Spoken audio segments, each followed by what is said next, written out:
Hi, good evening, everyone, and welcome to the Wednesday, November 16th meeting of the Chappaqua Central School District Board of Education. The board has been in executive session since 5 p.m., seeking legal counsel, discussing matters of employment history of particular persons, contracts, and litigation subject to board approval. Can I have a motion to reopen the meeting at 7:31? I move. Can I have a second? All in favor? Aye. Aye. And I'd like everyone to stand for the Pledge of Allegiance, which we love that we're here at Grafflin, so we would love our students to lead us in the Pledge of Allegiance if you can, okay? Go ahead. Pledge allegiance to the flag of the United States of America and to the republic for which it stands, one nation, under God, indivisible, with liberty and justice for all. Thank you. Now, normally we start with the president's report, but whenever we have a presentation with our students, we like to do that first. So we have a couple of things to get to this evening. We have a presentation by our Grafflin students and then a presentation on a school safety assessment that we did. So, but we're going to start with our presentation. So excited to be in Grafflin today. Thank you for hosting us, Mrs. Alspa, Mr. Spillane, and I'm going to introduce you to the Board of Education, the community, as you MC our presentation this evening. So welcome. Ryan and I, Mr. Spillane and I, are so excited that you're all here today, this evening, for this presentation.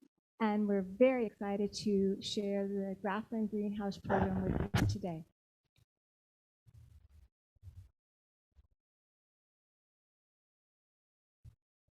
So many of you may already know that the Grafflin Greenhouse was built in 1979 on the passion and hard work of the Grafflin staff, PTA, and parents to teach their children about gardening, practices, and sustainability. 40 years later, that passion still exists and is supported through lessons that are connected to the Science 21, social studies, writing, math, and social emotional curricula.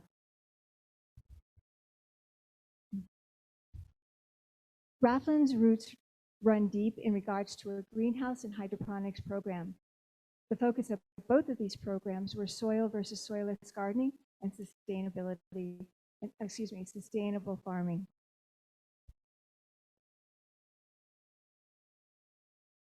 In 2019, fourth grade student engineers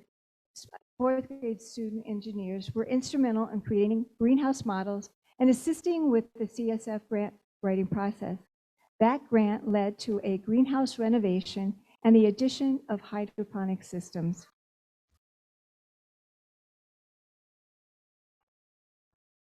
Our Grafflin raised bed system provides our fourth grade students the opportunity to study and plant colonial gardens before taking their field trips to the Phillipsburg Manor. The focus of these lessons are the types of plants and their uses, crop rotation, and herb identification, and to use during the colonial days. The raised beds have also been the perfect location for our third grade students to plant their terrariums after studying and reenacting the water cycle.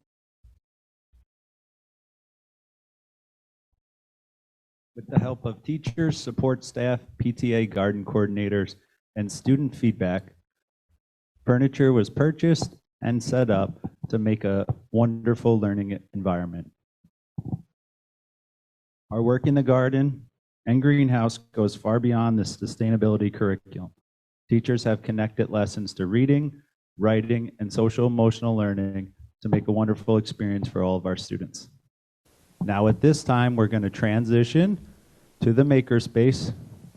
So to the right, through the GLC, our students and our board members are going to be grouped up with district administrators. So on the table, you'll see different sheets that has our groupings. Okay, and our students are aware of our groupings too, so they're going to really try to help us out here. Now all of our members who are watching, you can stay in here and watch on the screen because of space limitations, and we'll be back in a few minutes. The event will be live streamed while we're in there. So at this time, we're going to transition to the makerspace where we're going to show off some of the wonderful sustainability work that we have been doing.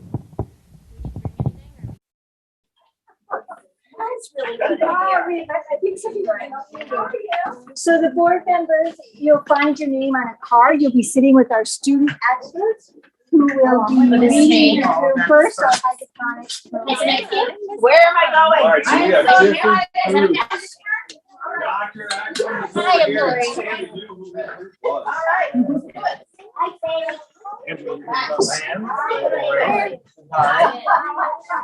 So at this time, Marlo is going to give us a quick little update about some of the work that we've done. And our third graders are going to talk about some of the active hydroponic systems. And then we're going to get to actually make some hydroponic systems. We're going to do that. We're going to put some seeds into the hydroponic system. We work with our buddy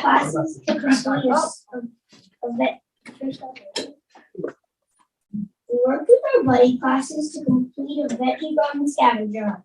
This activity helps promote our social emotional health.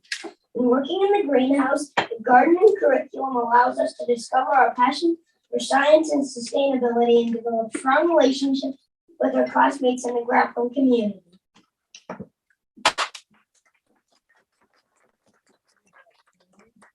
Casey and Ivan to talk about some of the active hydroponic systems that they planted before. Casey and Ivan, you can come up.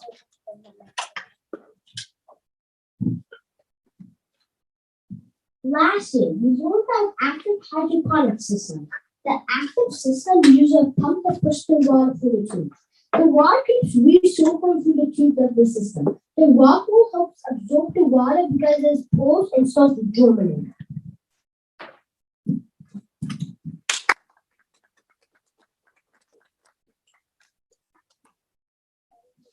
Show them which one of these is the active system.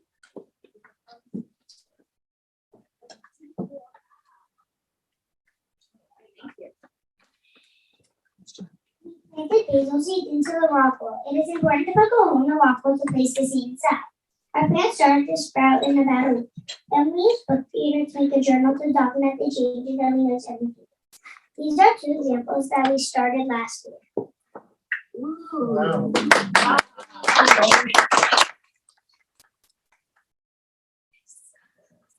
We will show you how the hydroponics system works and use the computer today. All right, so this is our time to show how they work. Our student experts are going to show the adults all about it. We're going to actually plant. I think there are some basil, cilantro, beets, and maybe lettuce seeds. So you've got everything you need in your cups and in your dish. So, all right, student experts, show them what's excellent. What are we going to do? What are we talking to? I don't know. What do you mean you're experts? You know? Tell us.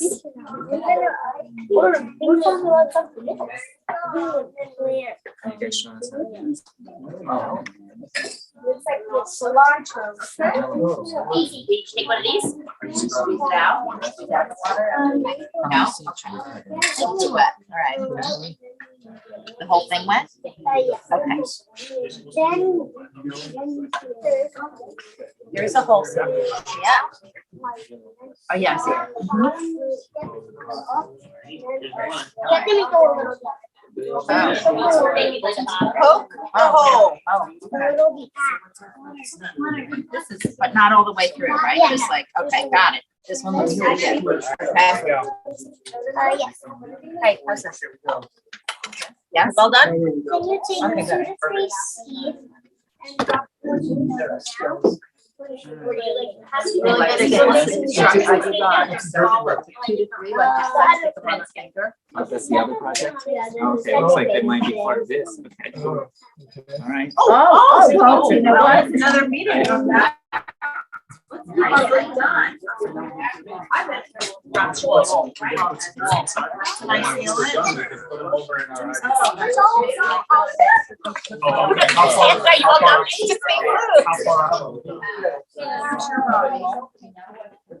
Hey, Teddy, what am I doing wrong? Why won't it stay closed?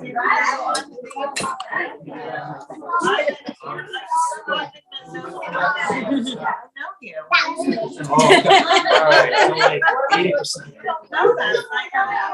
Wait, we're putting this dirt and then we're talking. Only like 80%.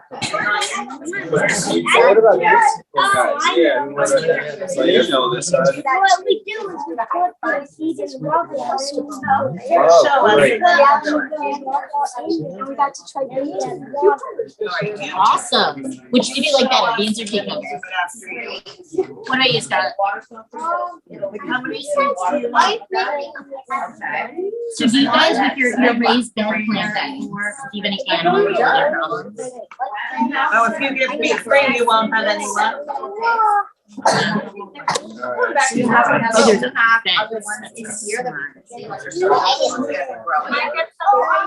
Just in case one decides. Oh, yeah, They're One right here.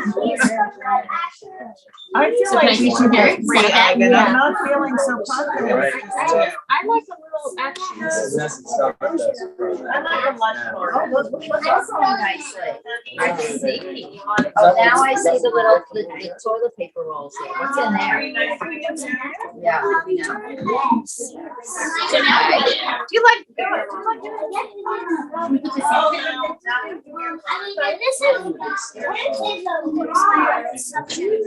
It is. All right, can I look over here at the ones that are under this light over here? He's going over everything over here. He's a pro. All right, this is great. So when they come out of here, what's the next step? So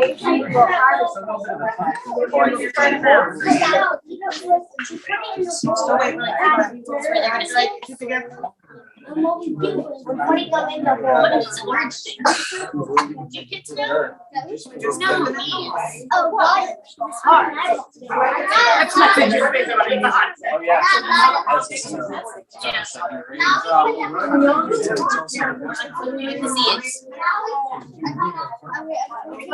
seeds. There it is. I found it. Thank it. Oh my, there's so much stuff. They can turn into food, right? I'll take one of yours.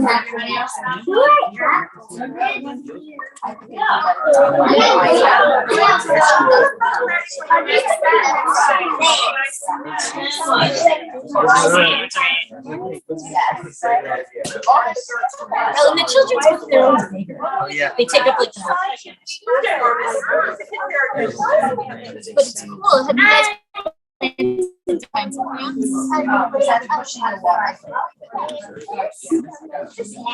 Here you go. Do all the seeds look the same or do some of the seeds look different? Actually, once we drop the seeds in there, then you can I would love to. Yeah. Are we closing this up? Yes, they should hold that over. I don't know. We're doing something else. So should I grab Push down. So that it'll hold it there. And And then we add the dirt. And then we walk. you know what, we do the side. Alright, now our second grade experts can talk quickly about some of the soil things we've done. I know we were so excited, so some of us might have jumped right into it, which is, we like that ambition for sure. So maybe now we can have Sammy, Sienna, Gustavo, and Charlotte, come on up.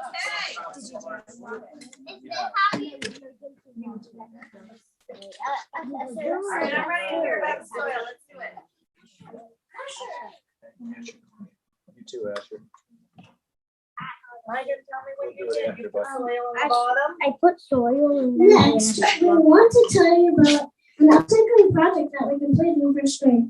Our class had collected paper towel rolls, plants, a variety of vegetable and herb seeds in. Each student cut slits in the bottom and folded the sides over to put the soil inside the paper towel rolls. Excellent.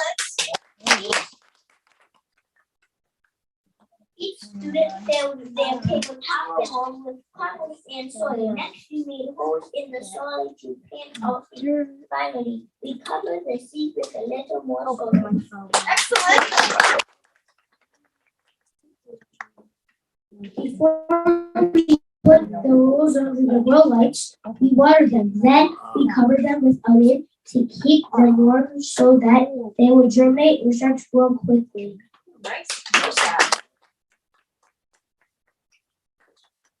Today, we checked how wet the soil was and watered the seeds if we need to. The seeds need just the right amount of water. We are careful not to soak them or let them get too dry. We observe each day to notice if the seed had started to grow. Soil, seeds, and rules so we can teach you what we did. Okay. Down here. So we can put soil first. I think we combined two in this group.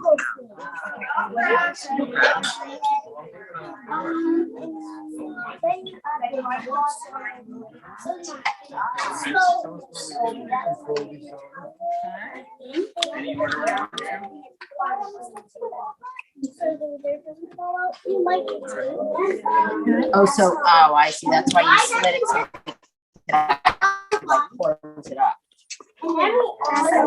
Do we have tape? Okay, and then what's next? First we need tape Then we get to get some of that soil in here. Okay. And then something in this one.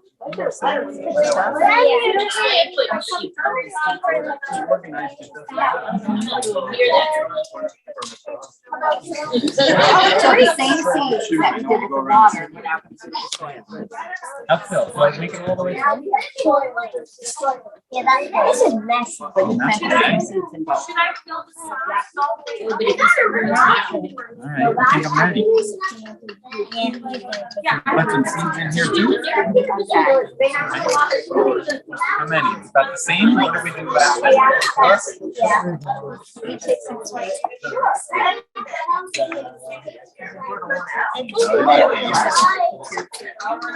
Give me some seeds left, please. Yeah. Thank you. Is that enough dirt? Yeah, we need Want to add more dirt on top? After the seeds? How deep should these seeds be? some tape. It's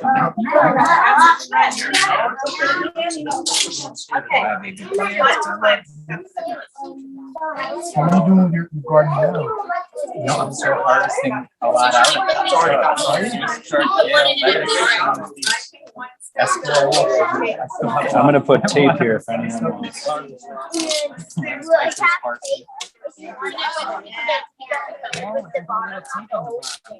great. Can you pass me I can use some tape. Thank you. Perfect. You need some papers for the bottom. We actually put them on a plate.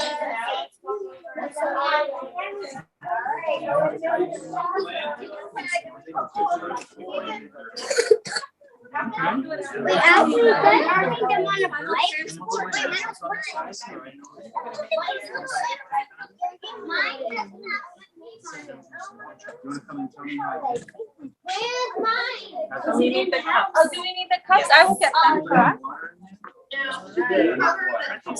This is awesome. And there's some. All right. I know. There's no water in the cups. Oh, there's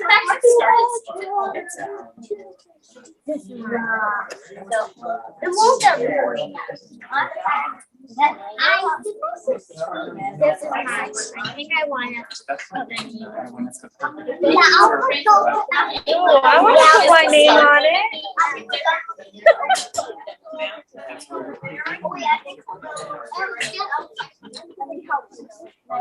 Where did I then go? And where might you? Maybe this year we can try this. Well, now you know how. If you need any help, Teddy. Okay. All right, good.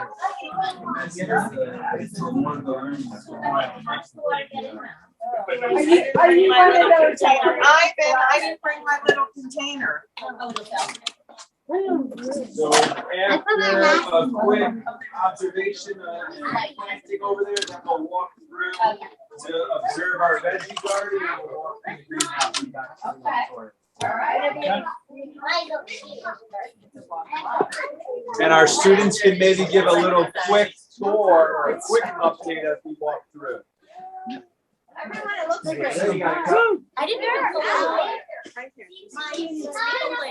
want to be responsible for getting your suit dirty. I know.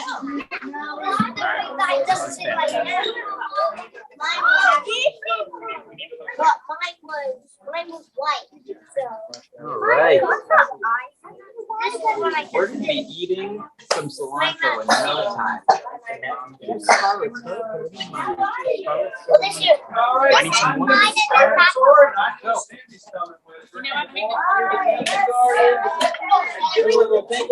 Thank you for exports. So valid that I Yes, mine was amazing. It was my expert. We're going to the greenhouse. Kelly. We want you to come and see the garden. All right, I'll hold this. All right, I'm gonna have this one. Oh, this looks amazing. All right, I got this.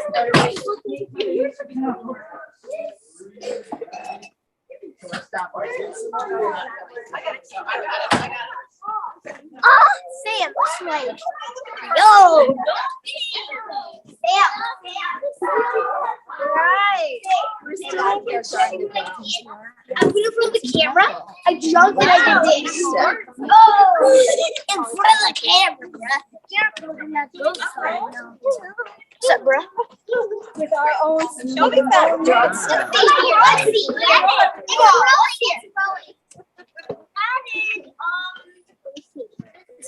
That's a pink onion. Those are pink. Ew, that is disgusting. Those are pink onions. Right there. That's a caterpillar. Wait, what's a caterpillar? Oh my god. Wait, don't touch it. Don't touch it. It could be poison. It can make it chrysalis. How big is chrysalis? Don't touch it. It could be poison. It could be chrysalis. He came out at night and thought he could eat in peace and you can't even disturb him. He came sneaking into your garden at night. See that? Oh my god, how can I He was sneaking. He thought you all went home for the day. And here we are. Lean back.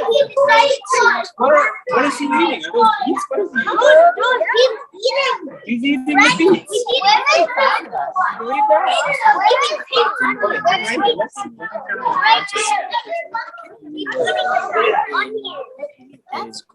He nibbled out that leaf right there. Look, he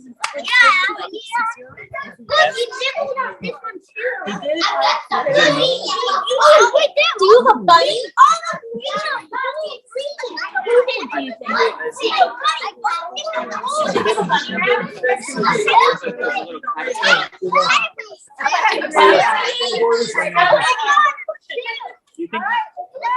he's gonna be out?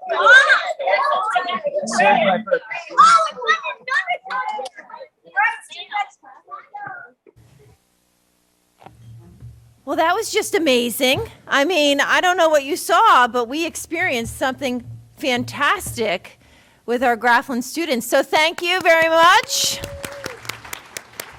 And so now yes, I love that energy. Now's the Q&A portion of our event. So Mr. Spillane will handle the microphone. The board will ask some questions, and if you'd like to answer them, students, please raise your hand. Okay? So, Mrs. Shepperson? I wish we could start all of our board meetings like that. That was fantastic. And I love the energy and the passion that all of you are showing towards this really fun and interesting work. And I want to know, since we had a lot of fun planting things, and we don't get to see how what the end result is, but we could see what a great job you guys have done in your classroom. I want to know if any of you are now gardening at your own homes as a result, and if so, what are you growing?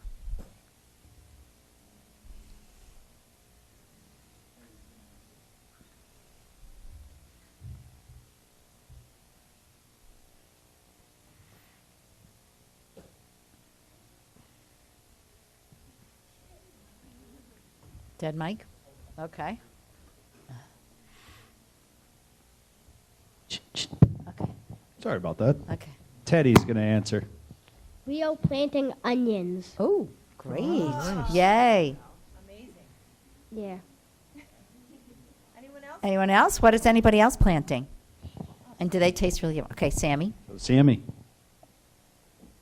We're planting many things. I can't really keep track of what we're planting. So many. Are you eating them all? Casey? Tomatoes and string beans. Oh, that's excellent.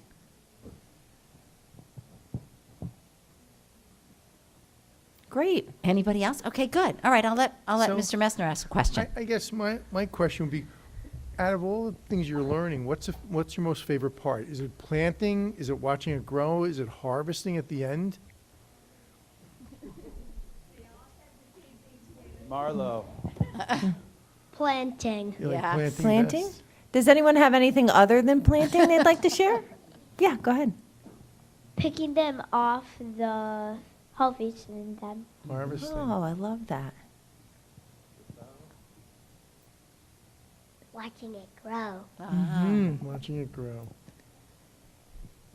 We'll take one more. Watching it grow. Oh, I love Right. that. Excellent. Well, I think at our table, we were talking about wanting to come back and see our plants, so hopefully. I know. Maybe we'll get a return visit. We'll come back soon and see our plants. So when I asked that question today, what their favorite thing, they told me less reading. Oh, Well, that makes sense. I concur. Yes. Mrs. Wong? Kaylee? So my question is, this seems like a lot of work and a lot of responsibilities. I'm wondering, how do you guys divide up all the jobs and responsibilities? Because I'm thinking there might be some jobs that are a little bit more popular, and then some jobs nobody really wants to do. So how do we divide those jobs and responsibilities to maintain the garden? Do you get assigned by the teacher? Do you rotate and take turns like the classroom jobs? We rotate and take turns. That's true. Great, All right. thank you.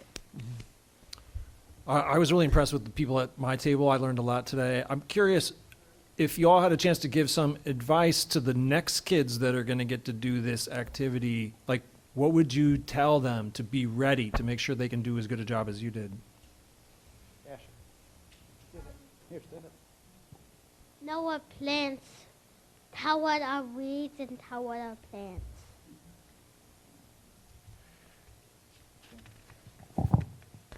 Literally same exact thing as Asher. I said, exact what? Teddy.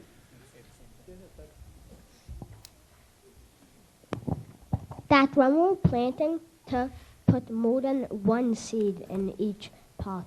Ah, good advice.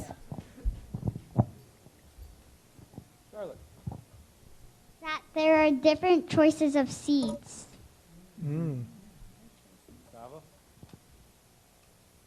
To not plant too many seeds. Thank you. Just the right number. Sweet spot. Mrs. Grasso, did you have a question you want to ask? I do. So my question, well, I have two questions. My first question is, do you find that this is a more fun way to learn than if you just read about sort of how plants grow? And also, if you could pick something to grow in the garden next year, what would you want to see in the Grafflin garden? I just want to make sure we heard from everybody, so let's try to get the... Strawberries. Oh, me too. Has anyone not spoken yet that we need to hear from?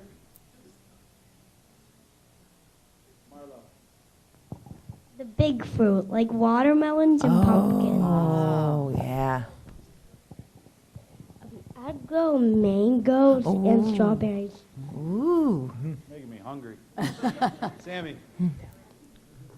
Cucumbers,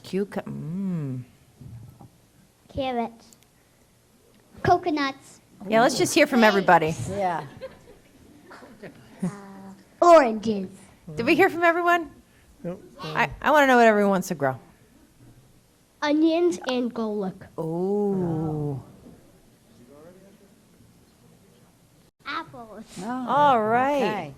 Okay. Fantastic. Well, that was amazing. I would like to go to all your homes, so I know I have your addresses in my computer, so you can let your parents know I'll be stopping by for some food. So, I just want to thank Debbie and Ryan so much for facilitating our experience today. It was great. This has been such a wonderful opportunity for us to experience what our Grafflin children are learning here in our school. And we've been doing a lot of work at the high school to prepare for you and provide you a facility to do some really excellent sustainability work. And so to see that this is happening at the elementary level, I can't wait to see what you guys are going to do when you get up to the high school. So thank you so much, Debbie and Ryan. Dr. Ackerman, I just wanted to say thank you. We have two people in the audience.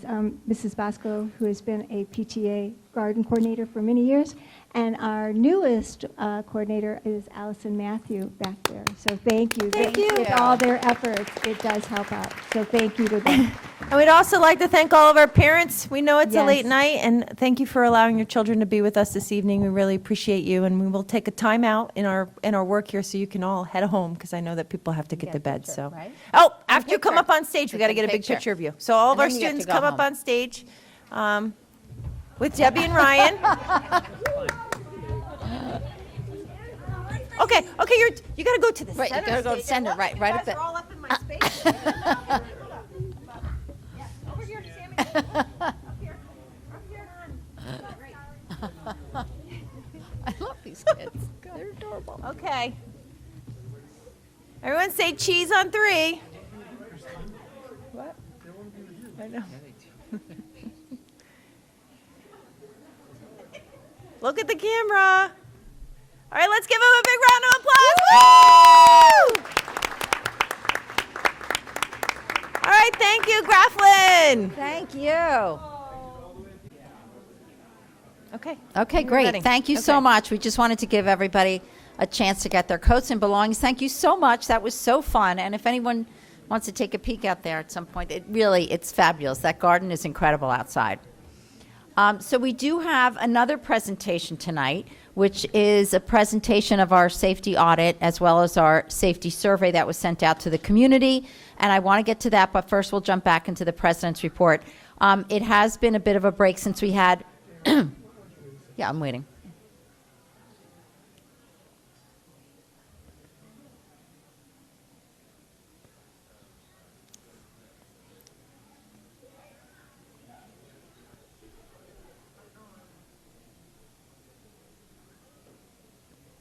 Okay. Yeah, I think we're good. All right, I think we're good now. So I just want to touch on a few things because it's been a couple of weeks since our last regularly scheduled meeting. And I wanted to start off tonight talking about the sale of the Button Hook property. We have discussed this property for a long time, and I know that there are community members very passionate about this issue. I feel it's important at this moment in time to remind the community that the 5 of us board members up here, we're not just board members. We are and continue to be your neighbors, your friends, your fellow community members, and we share many of the same goals, interests, and values as all of you do.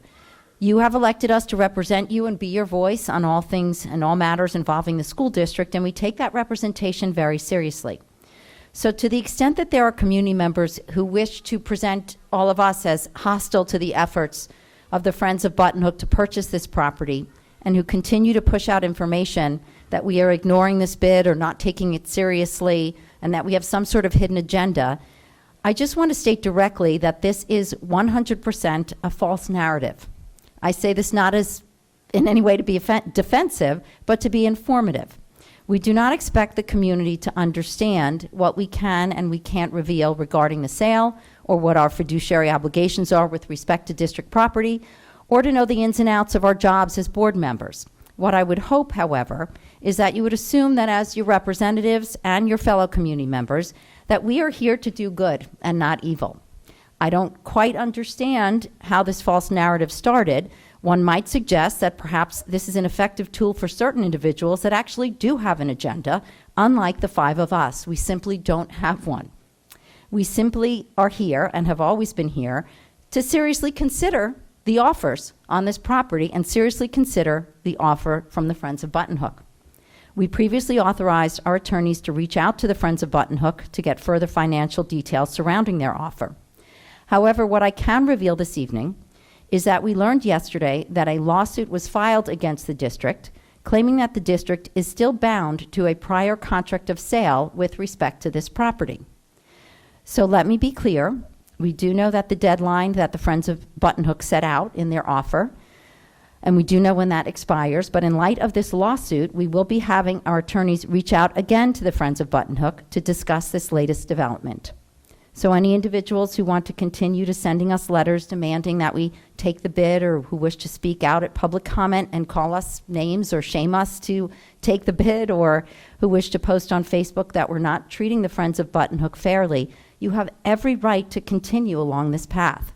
However, as I have stated previously, we are all going to continue to do our jobs and to represent this community, our fellow neighbors and our friends, in the most professional, responsible, and unbiased manner as possible. And we will continue to pass along any developments and information on this property as we can legally make public. So that's what I wanted to pass along in terms of Button Hook this evening. The next item I wanted to mention is something that is on tonight's agenda, and something that Dr. Ackerman has already informed the community about, and that is that our Director of Equity, Inclusion, and Wellness, Philip Marcus, who joined us in 2020, is resigning to take another position outside of the district. We've gotten a lot of questions as to what that means for our equity work going forward, and I want to state that the district is fully committed to this work. This work will continue. It is not and will never be about a single person or a single position. People change jobs, and we wish Philip all the best as he transitions to his new position, and we very much appreciate all that he accomplished while he's been here. Just this week, Ryan Kelsey and I did an exit interview with Philip, and we also met with one of our consultants from Insight, who has been deeply engaged in all of this work within the district. We did this to help inform us how to best continue and strengthen this work moving forward. Several years ago, our Director of Special Education left. The work continued, but we used that departure as an opportunity to restructure and strengthen that department. And what resulted is what we all feel is a real improvement in the way that we now deliver special education services to our students and our families. Our goal with our equity work is to continue the work in the strongest and most effective way possible. And we do need time to evaluate the feedback and the data to figure out what our structure should be moving forward, how we can best achieve our goals, and support all of our students and families. I know that Dr. Ackerman will address this in her superintendent's report, but I just wanted to reiterate our commitment to our equity work and say that we will be keeping the community informed as to next steps. As to the bond, we will not be going over the bond at this meeting, but I did want to remind the community about the bond vote on November 29th, and that there will be one more bond forum, a webinar on November 28th at 7 p.m. via Zoom. There is information on our website detailing all things bond related, and a bond newsletter should be arriving in your mailboxes momentarily. But I do want to mention one aspect of the bond that we probably get the most questions about, and that is why these big repairs and infrastructure improvements and safety upgrades are not part of our annual operating budget. And what is valuable, I think, for the community to understand is that budgeting for items like these has become increasingly difficult across New York State since the tax cap was passed in 2011. There are many districts that need to cover these items through bond proposals. We have not put one of these such bond proposals before the community for a long time because we have such a good maintenance staff. The tax cap limits our ability to cover these bigger ticket items on a yearly basis, but I also want the community to know that paying for these items through a bond proposal actually results in smaller tax increases spread out over a period of time as opposed to big hits in particular years. So I just wanted to make that point clear. I want to encourage everyone to reach out with any questions that they continue to have, to attend the final webinar, and to please come out and cast your vote on November 29th at Greeley. I also want to mention that tax cap reform is one of the issues we are advocating for in conjunction with the Westchester Putnam School Boards Association. Hillary Grasso is our advocacy representative to West Putt, and we were asked to come up with a list of advocacy priorities for our district. We had a meeting about that just yesterday, so I'm going to have Hillary give a brief update on that. I'm also going to have Kaylee give an update. I want to thank Kaylee for representing the board at the annual New York State School Boards Association meeting in Syracuse at the end of October, and I want her to take a minute to report on that as well. So that is the end of what I have to say for the evening. I will turn this over first to Hillary and then to Kaylee to give these brief updates. So thank you.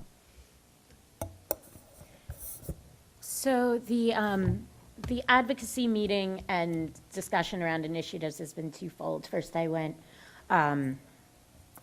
the afternoon that we got back from our retreat, there was the NYSBA, the New York State School Boards Association advocacy meeting where 43 resolutions were introduced and districts around the state weighed in.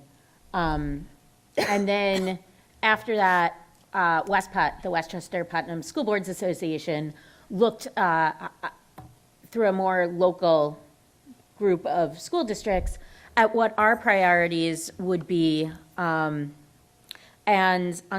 not surprisingly, a lot of the discussion is around tax cap reform, and not necessarily the elimination of the tax cap, but some flexibility for school districts within that those calculations, because expenses for a school district, like expenses for a household or expenses for any other entity, are not stagnant. They're not predictable necessarily, and they're not the same year to year. So that's part of what the advocacy is centering around is tax cap. Flexibility is the way that it's being discussed. For example, the idea of safety and security upgrades, such as the ones that we're discussing in our next presentation, to be potentially exempt from the tax cap, understanding that they are A, very important, and B, very expensive. So, you know, it's interesting because I think that a lot of the conversation around the bond and conversation around needing tax cap reform are sort of one and the same, in that school districts need to pay for things and they're expensive. The other thing that was talked about, there was a lot of discussion around electric school buses, which I know is something that we've discussed repeatedly in this district. And, you know, I brought up at the meeting that any advocacy and any potential legislation or initiatives around school buses and converting fleets to electric needs to also include districts like ours, which do not own our buses, but which contract with a bus company to make sure that any potential rebates or financial assistance would be available also to a bus company such as Chappaqua Transportation and not just districts. But we are really looking for Albany to not only come up with funding for this, because Andrew can speak to the specifics, but the electric school buses are significantly more expensive than your standard school bus. But not only that, they obviously require very different infrastructure in terms of the charging capabilities and putting the chargers in. Right now, as many people know, and even the town is dealing with, Con Ed is a little slow in terms of getting the actual charging facilities up and running. So that's another layer of concern of whether the infrastructure would actually be there if the funding comes through. And then I'm just trying to, those were probably the two sort of major. The other thing that was not controversial in any way was looking for more funding from the state for the arts in all of our public schools. Mm-hmm. And that was something which I think received unanimous approval from component school districts, that we would all like to see Albany throw us some more money to be able to have more robust education in the arts throughout our schools. Mm-hmm. So that is my brief update. I will, continue to keep everybody posted. The other thing that received universal support was asking for more funding for mental health services for students within the schools. Right. So as these meetings continue, which they will throughout the year, I will keep everybody informed of where they go. Great, thank you so much. And Kaylee, if you want to say anything about the NISBA conference? Sure, yes. So I had the honor of attending and participating in the annual New York State School Boards Association convention, and I was able to also attend the pre-convention law seminar, which it was an all-day event, and I thought it was just super helpful. You don't have to have a law, degree or a law background, and it's for all the board members, and just sitting through all the different updates on the different types of laws on schools and what we need to do and what we can do to be better board members and while we're following the law. So that was really informative, and I also had the opportunity to go to different sessions. There's tons of sessions and vendors at the expo, and you just sort of pick and choose from a variety, and I happened to be attending the ones on school safety and security because it's something that, not just New York State, but the whole nation is always talking about how we can better protect our students and our schools and what can we do to do with our, to upgrade our security and to strengthen our security.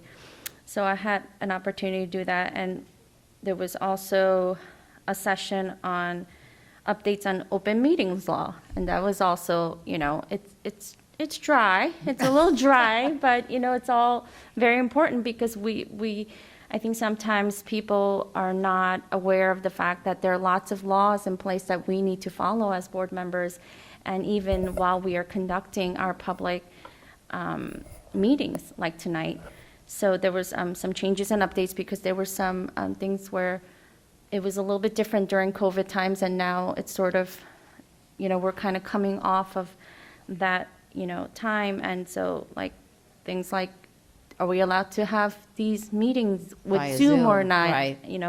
What do we do? Do we take comments? Do we not? So that was really good. And another session that I attended was on, it's more like what the Grafflin kids were talking about, buddies, right? Buddy systems, and how, students collaborate, and how school districts can collaborate with other school districts and in working together and learning from each other and from learning from each other's mistakes even. So that was great. We had an amazing keynote speaker, Marley Matlin, who is a deaf actress. And, she was talking about her journey, describing how she took her barriers and turned them into vessels of success through mentors and parents and teachers, and just building a community of people around her that loved her and supported her, and how she was encouraging all of us to overcome these challenges and to dream a dream and pursue that dream with the help of people around you that believe in you. And I think that was just very powerful. And it's not only powerful for us, but how do we as educators, and people who are in the community with the students, how do we share that encouragement with the students? On the last day, and early in the morning, we also had the Commissioner of Education, Dr. Betty Rosa, who couldn't be there in person, but via Zoom, and Dr. James Baldwin, the Deputy Commissioner, was there, and we just talked about, and it was a conversation with the Commissioner. And it was nice just kind of getting updates on what's happening on the state level.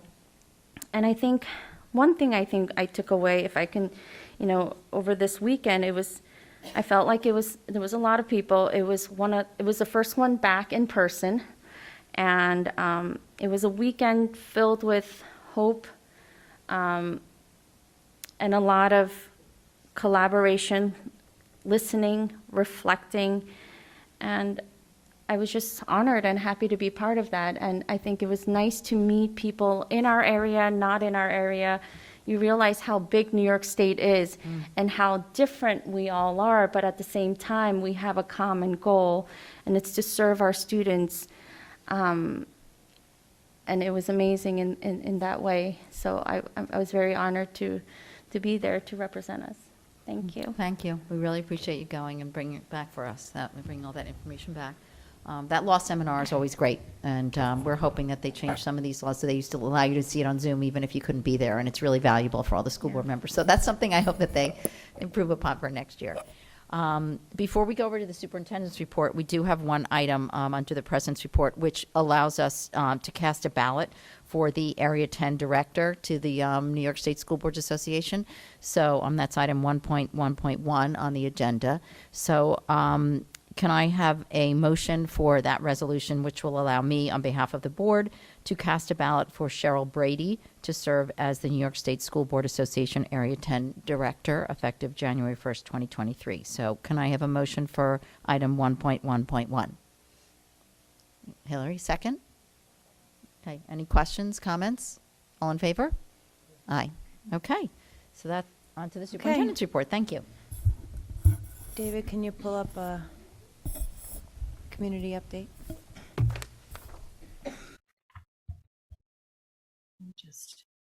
Okay. All right, so we're going to begin by having Adam just cover some highlights from our superintendent conference day. So Adam? Great. Thank you, Dr. Ackerman. On November 8th, as you know, we had a superintendent conference day. We had parent-teacher conferences, K through 6, and then 7 through 12, we had superintendent conference day professional development events. So on this slide, you see a variety of structures. We have our faculty engage in with a keynote speaker. We had ed camp discussions, which are roundtable discussions, potluck PD, where teachers bring lessons that they want to highlight in small groups to other teachers.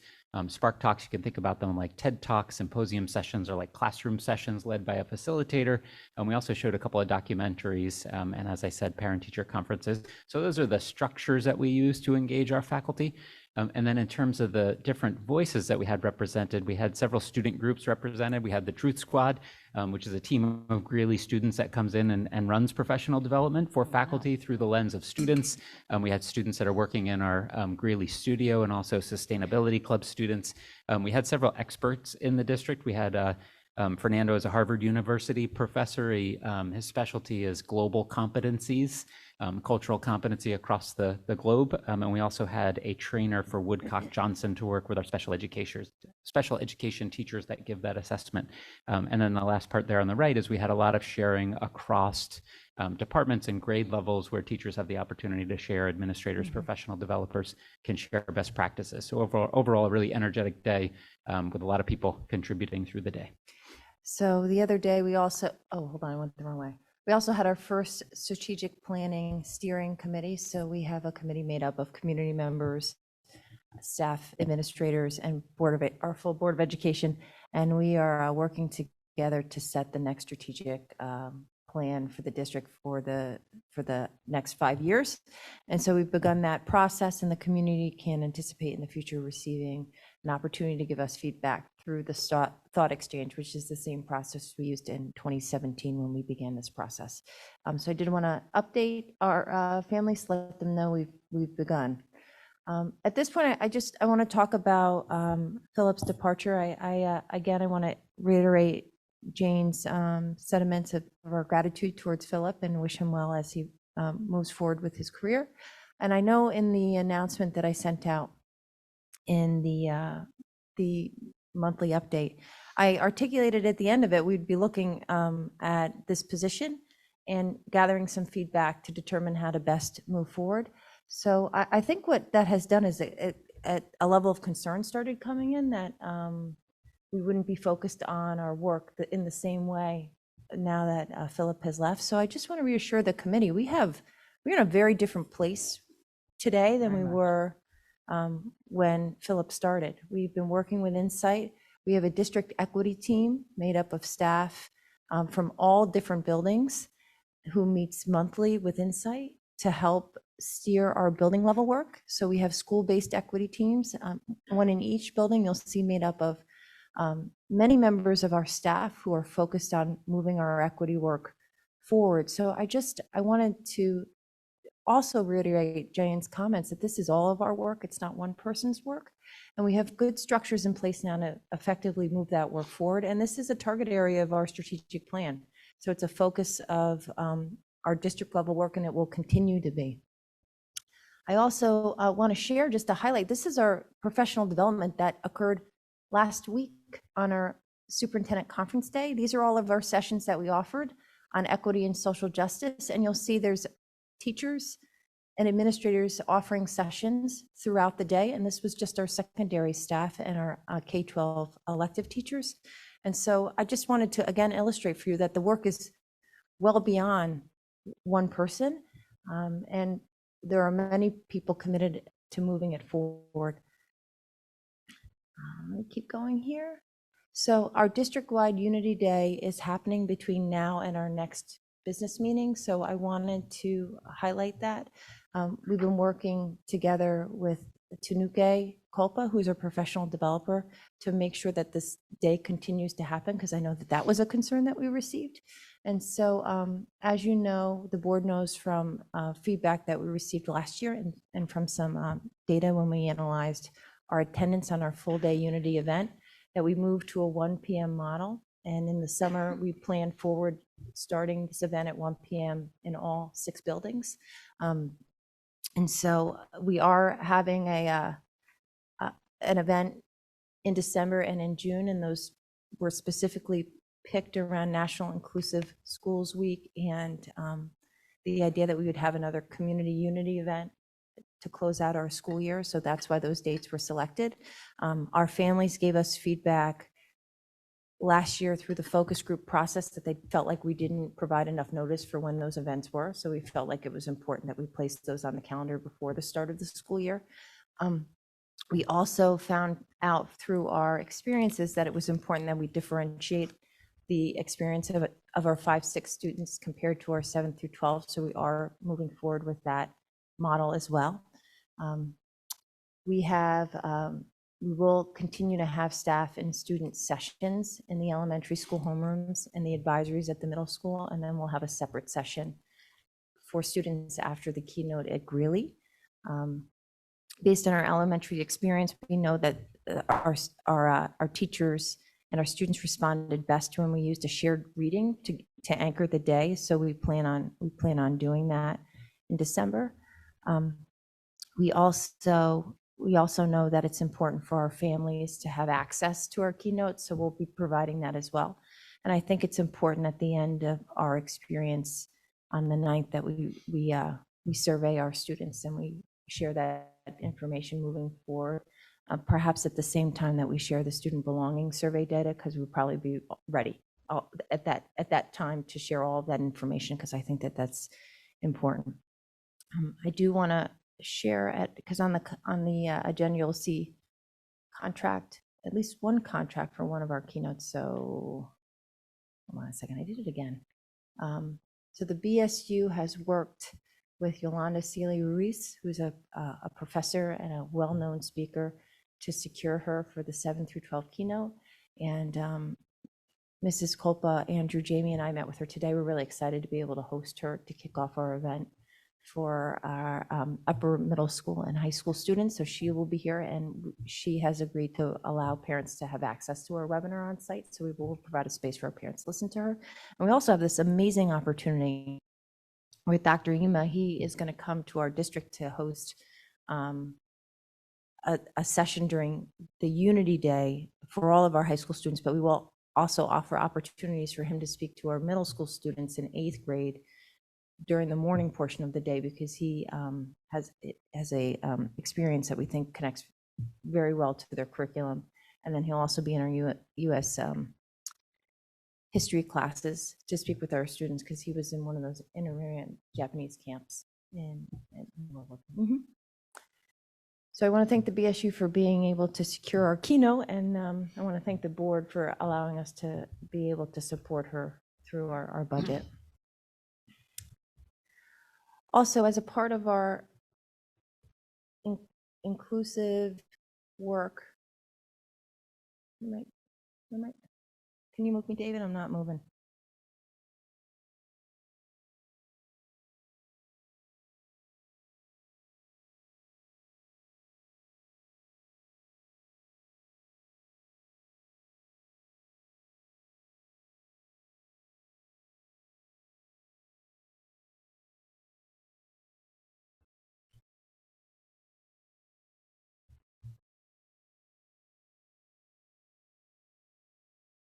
So our student mentoring program was a new initiative that we talked about over the summer in response to our student belonging survey. So through our MTSS teams, we have students who've been recommended to have adult mentors. So we're beginning that process now. So we reached out to families, parents who were in agreement, and then completed the appropriate corresponding paperwork, have been matched with a mentor, and some of the mentors are on the board agenda tonight. So we'll be working with Brooklyn Rainey to help support our mentoring program. This is a new initiative for us, but we're really excited to be moving forward to support our students in a different way. And based on what we learn here, we may consider expanding this program in the future.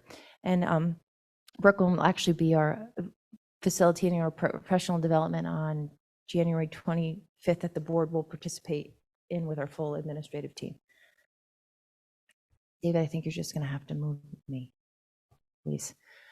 So I do want to talk about, so with Philip's departure, we are going to redistribute our assignments until we figure out what makes sense for us moving forward. So I'll be in charge of, or provide oversight for CARES, the district equity team, and our student mentoring program. Adam and Jamie will actually share the liaison responsibilities for Insight, and Adam will oversee professional learning, curriculum revisions, the Greeley Unity Day logistics. He'll have oversight and revisioning of color lines for all staff. We do have a program where we have staff during the school day participate in a color lines program, and Adam's going to oversee that. And then he will also oversee our optional after-school color lines program.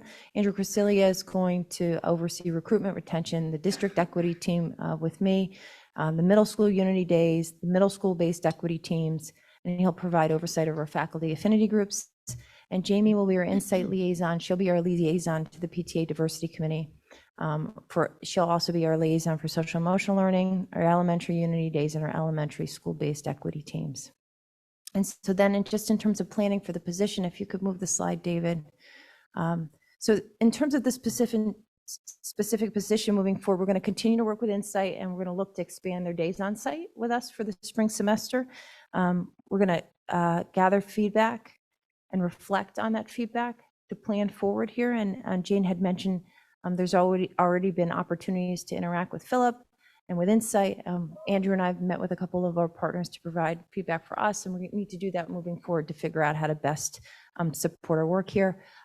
Andrew's going to analyze different support structures for this work in other educational spaces. And we have some feedback from independent audits, both the equity audit and the special education audit on this position. So we need to look at that again and review their recommendations. And then in the spring, we plan on presenting to you what we think makes most sense for us moving forward. And so I just would like to share with the community that if they have feedback they want us to understand about this position or any recommendations, they can send it to Andrew, because Andrew's going to oversee this process for us as our assistant superintendent for human resources, and we welcome that. And so now I just want to very briefly, we got some other agenda items that we want to talk about. So I'm going to turn it back over to Adam. Yeah, so you'll see on the agenda 6.1, we have a revised, it's really a new agreement with Rhoda Muir. She's the director of greenhouses up at Cornell. She's been a consultant of ours. She invited us up to Cornell a couple of times, worked with our architect. She's been fantastic. We had an hourly consultant agreement, but she's actually agreed to come down and spend a couple of days in our facility over the next few days, actually. So we just needed to have a different kind of a contract that had a structure for some travel and other expenses that we could cover. So we're going to ask that you acknowledge that tonight.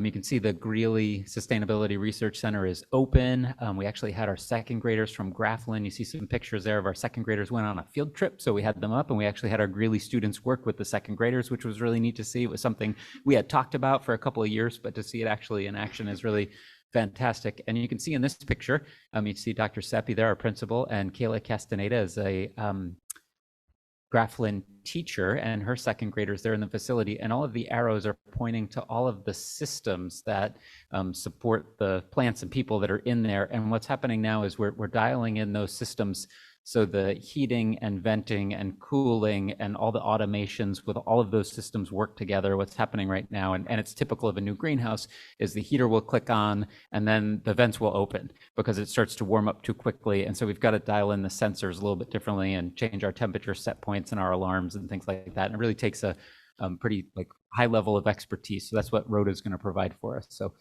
but that facility is open. Our students are in there, and it's really exciting to see it all come to fruition.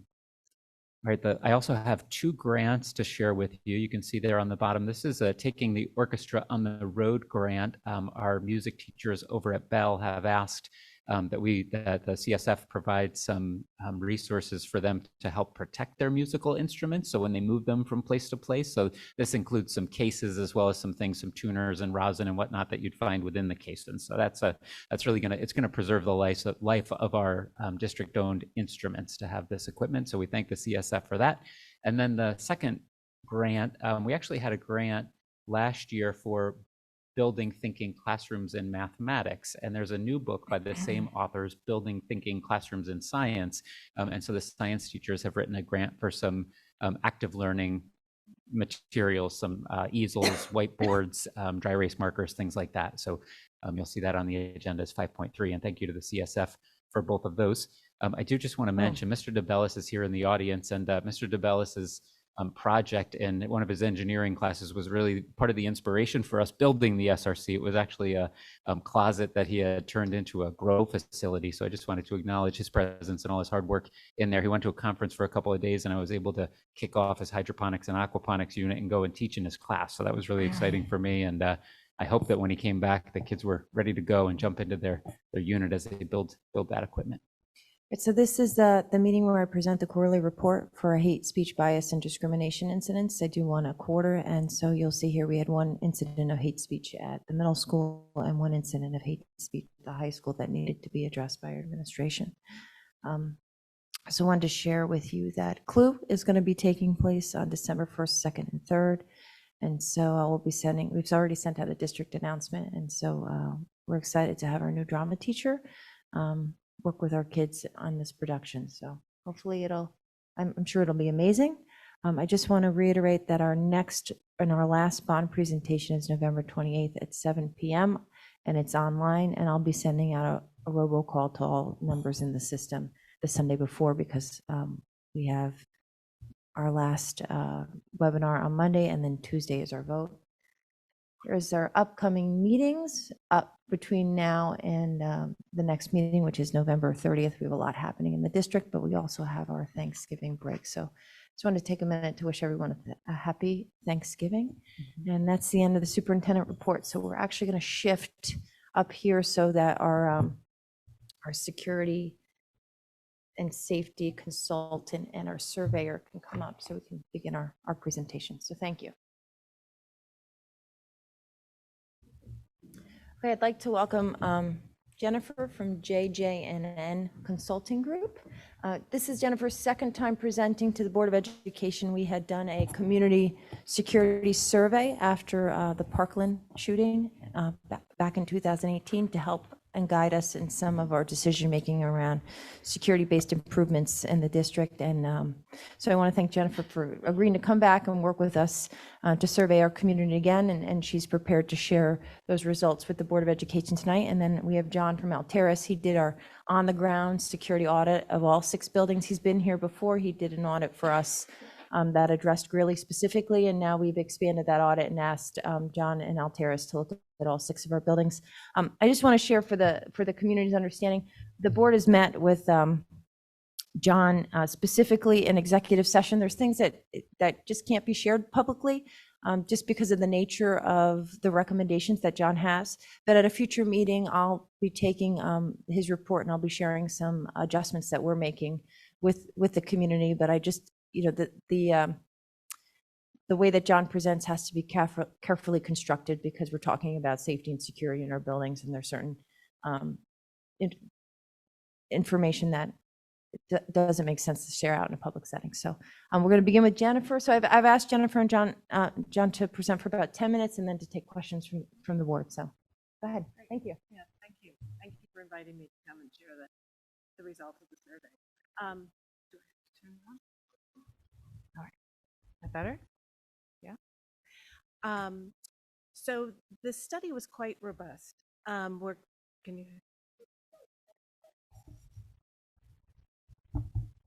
That work? That's better. So the study is quite robust. I'm going to go through the highlights of what I think are some of the more important findings from the survey. If there are questions, we can get into more detail. This study, as Dr. Ackerman just mentioned, has been conducted before. For the most part, we follow the same structure of the survey so that there is some tracking associated with it.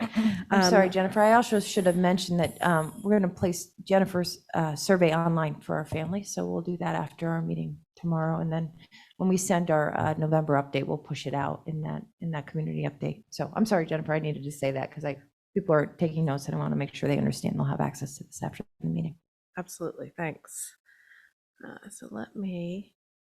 These were our objectives. I'm going to slip past it in the interest of time, except it's not clicking there. Okay, whoops, I went too far. Is there a delay? Well, we'll take it from here. Before I get to some of the key findings, I just wanted to let you know that this was a responded to survey. We got a robust number of responses across the three audiences of the community, faculty, and high school students.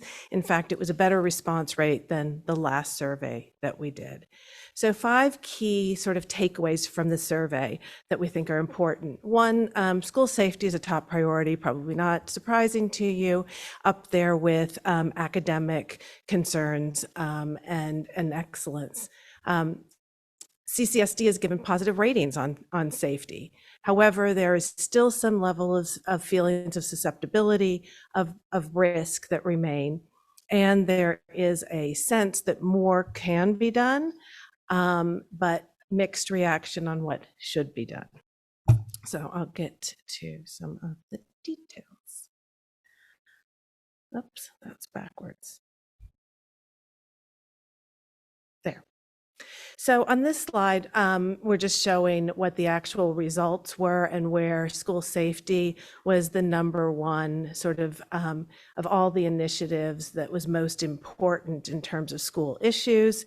You'll notice that faculty and students actually look to acceptance of students as even being more important than the security concerns.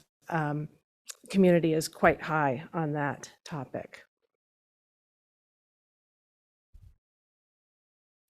Performance, how the different audiences are looking at how well you perform on school safety, has actually gone up significantly for all 3 of the audiences since the last time that we conducted the study.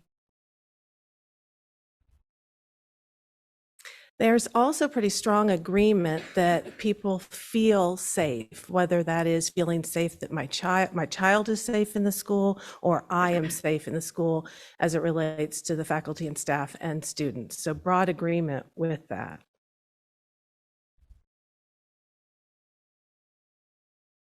However, there is some awareness that the school efforts are not, awareness of all the school efforts of what you are doing in terms of school safety aren't necessarily universally understood, mostly with the community. And there's also a desire to learn more about those.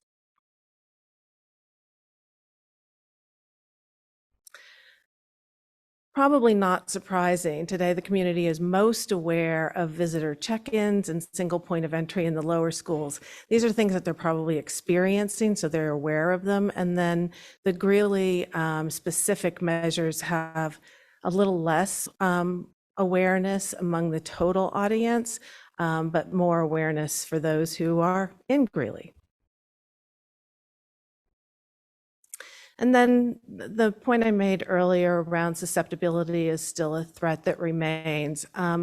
Interestingly, and this is showing 2022 against 2019, that feeling of being susceptible to a threat hasn't increased for any audience, which I would interpret as just how safe can I possibly feel? You know, I'm always going to feel some level of susceptibility, regardless of what measures are in place.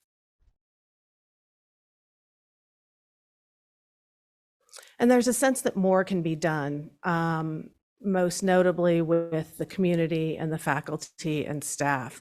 There are some specific things that are mentioned about what they think can or should be done, but for the most part, they're looking to make sure that protocols are being followed, that there are different things that are actually currently in place that are being managed.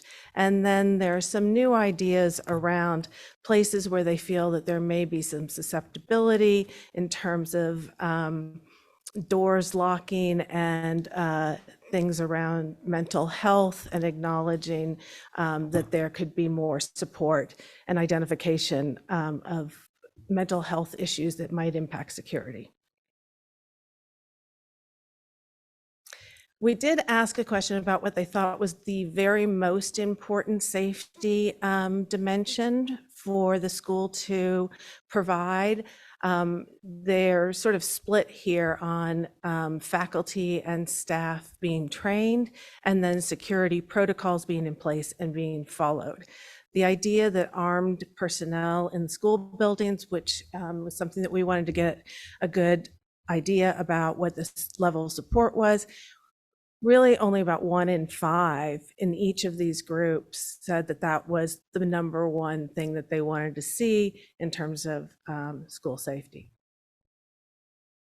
And then lastly here, further training and protocol have near universal support, while the idea of armed personnel is pretty polarizing. If you look at the bar that has the green, gray, and red, it just shows that the support is green, the sort of mixed results are in the middle, not quite sure, and then the red are those who don't think that that is something that's important. So. And then finally, just some implications and recommendations that we can go through very, very quickly. Better communication around the school measures that are currently in place is warranted. Training and protocol are seen as the things that they would like you to focus on. There's a feeling of deterrent and prevention versus dealing with an actual event being more important. And armed personnel don't have widespread support. As I noted earlier, there's a pretty strong level of opposition to that. And then the counterbalance for those who really feel like that's necessary, specifically in the elementary and middle schools. They want what safety measures that the high school has in place as well. And there are certain specific areas of vulnerability that the district might want to focus on related to the L building, outside activities, specifically at the lower schools, and then this component of the mental health and dealing with that, identifying any issues, providing support, and then making sure, this was mentioned quite a bit, I think, with students, that the use of the locked doors was actually being followed. That is my summary. Do you have any questions? I think if it's okay with the board, we'll have John present and then we'll do questions. Does that sound good? All right. Thank you. Yes. Very helpful. Okay. Good evening. Great to be here. What's interesting is that Jennifer and the work of Altaris were done exclusive of one another. We did not know the other one, what they were doing, and how much of what Jennifer was able to collect overlap with some of the things that we identified as improvement opportunities. I'd like to first commend the board and the district for moving forward with an assessment. It's never an easy thing to take a critical look in the mirror to identify where you might have gaps and loopholes. But as I mentioned at the outset when we were discussing the process, it should be viewed as a very positive process. We have validated as many of the things that the district is doing correctly as we have identified those improvement opportunities moving forward. I think it's also important to note that many of the things, the returns on investment that districts will make as far as safety and security go, have little or no cost associated with them. It's not about spending more money all the time. We've seen, and even in instances like the most recent in Uvalde, where the district spent upwards of $25 million on safety and security investments, only to be breached by a prop door and other operational failures going forward. So one of the things to note as we look at schools and we look at improvement opportunities is that technology has a role. There is no one thing that makes a district safer and impermeable to threats. But technology does not respond to emergencies, people do. And that's why the investment a district makes in people, in plans, and prevention are usually those pieces that are going to float to the top as being ultimate returns on investment to create a safer environment going forward. When we look at, if you could just advance one slide. Looking at some of the items on the list, starting with a prevention item, and I know that as part of the survey work, there was a lot of communication about threat assessment and identifying threats before they escalate to violence. We know that the best way to manage an emergency is to prevent it from happening in the first place. From all the events that we've seen, we research, we look at these, we try to glean something positive out of all the tragic events that have occurred. We know that in almost all these cases, someone knew something about a person's intention to harm another person, a district, or a population. And that's something that we really want to focus in on as we look at these things. We know that they're on the radar, people are on the radar, and what you don't want to happen is you don't want a district to simply have an administrator asking questions that they simply believe are the right questions to ask, or going through a process that they feel is the right way to go. What you want to utilize is a nationally recognized evidence-based approach, meaning that they've researched it, they've shown it to work in doing threat assessment. So having structured threat assessment teams at each building, and the reason why we have them at each building is because they know their students best. Certainly there are shared personnel across the district. Having a threat assessment team to look at threats to determine whether or not they are a legitimate, credible threat or they are a transient threat, and also what is the safety plan we're going to put together to make sure that people are safe, both the person and other people in the school population. So having threat assessment teams. Another big component that we've identified was the training. There are opportunities for improvement on the training side across all roles within the district, because everyone in this district has a role in prevention and emergency response when necessary. Certainly in the threat identification, understanding when there is a threat and how to communicate that appropriately. We commend the district for having an anonymous reporting system, also a multitude of violence prevention programs that we reviewed. Emergency response protocols, one of the components that we're going to be looking at and refining as we move forward is the district's emergency plans. There are two distinct type of plans that a school district in New York is required to have. The district safety plan is the public-facing document that talks about the things that the district has in place, does not get into the minutia and the granular level detail about how specifically the district responds to emergencies, those specific hazard-specific annexes, floor plans, parent reunification sites, evacuation sites. Obviously, those are some of the things that Dr. Ackerman mentioned that are kept confidential by regulation, and for a reason. We would not want someone who may be attempting to harm the district to have access to that information. That's why it remains confidential internal to the district. So one of the things that we're going to be doing in addition to the audit component is actually helping the district with project management to move these opportunities forward. We simply don't want a situation where any district is going to simply have a punch list of items, because that doesn't improve your condition. Actually moving these things forward are the things that are going to make a district safer and more prepared. So working with them on that. And one of the big components here is going to be the refinement of the emergency protocols, the emergency plans, to make sure that they're both actionable documents. But even more important is that, it's very difficult. The requirement here in New York is that all staff has to have emergency response training, all staff across the district in all roles, by September 15th or within 30 days of hire, which is great. But when you're asking someone in May to elevate to respond to a critical event, it's very difficult. So that's why we have to keep emergency response protocols and training top of mind, people skills sharp. We want to have a degree of muscle memory so that when something does happen, staff is going to respond at a very, very high level. We are great at responding to fires. We've been doing fire drills, even all of us out here on the stage, since we were young. We're automatic in how we approach these things, and that's why the incidence of fire deaths in schools is almost nothing, because of the fact of we've developed all the fire layers, we've developed all the training and the drills. We have to get to the same point with all of our other emergency response protocols. The incident command system, and this is something that's come to the forefront in some of the high-profile incidents, is that having a regimented again, nationally recognized incident command system. Who does what when? And it has to be focused on not so much the person, but the role. So if Dr. Ackerman is out of the district, which will always be the case when something bad happens, Murphy's Law, or someone that's in a specific role is out of the district, we want cross-training to be able to, other people within the district will be able to fulfill the role in all these incidents. And also to work with a common language of our emergency responders, police, fire, EMS, all other entities there, an incident command system, the ICS, which is a FEMA training program that's out there. We want to make sure that all administrators have that training as well as emergency responders. The other component is parent reunification. This is one of the biggest issues that districts face, is that when there is a critical incident, do we have a structured system to be able to effectively reunify our children with parents, typically at an off-site location? This is when it's not appropriate to put kids back on buses, and it's a complicated process. It's not required to be drilled here in New York. There are minimal requirements here in New York, and the districts that wait for something to happen are the ones that are going to be in a bad position should there be something that happens that requires a formal parent reunification. So putting that piece together, both the training, the plans, and the equipment necessary is something that we're recommending. Policies, these are, again, things that cost nothing at all. Refinement of the visitor policies here to the district. Wearing of identification.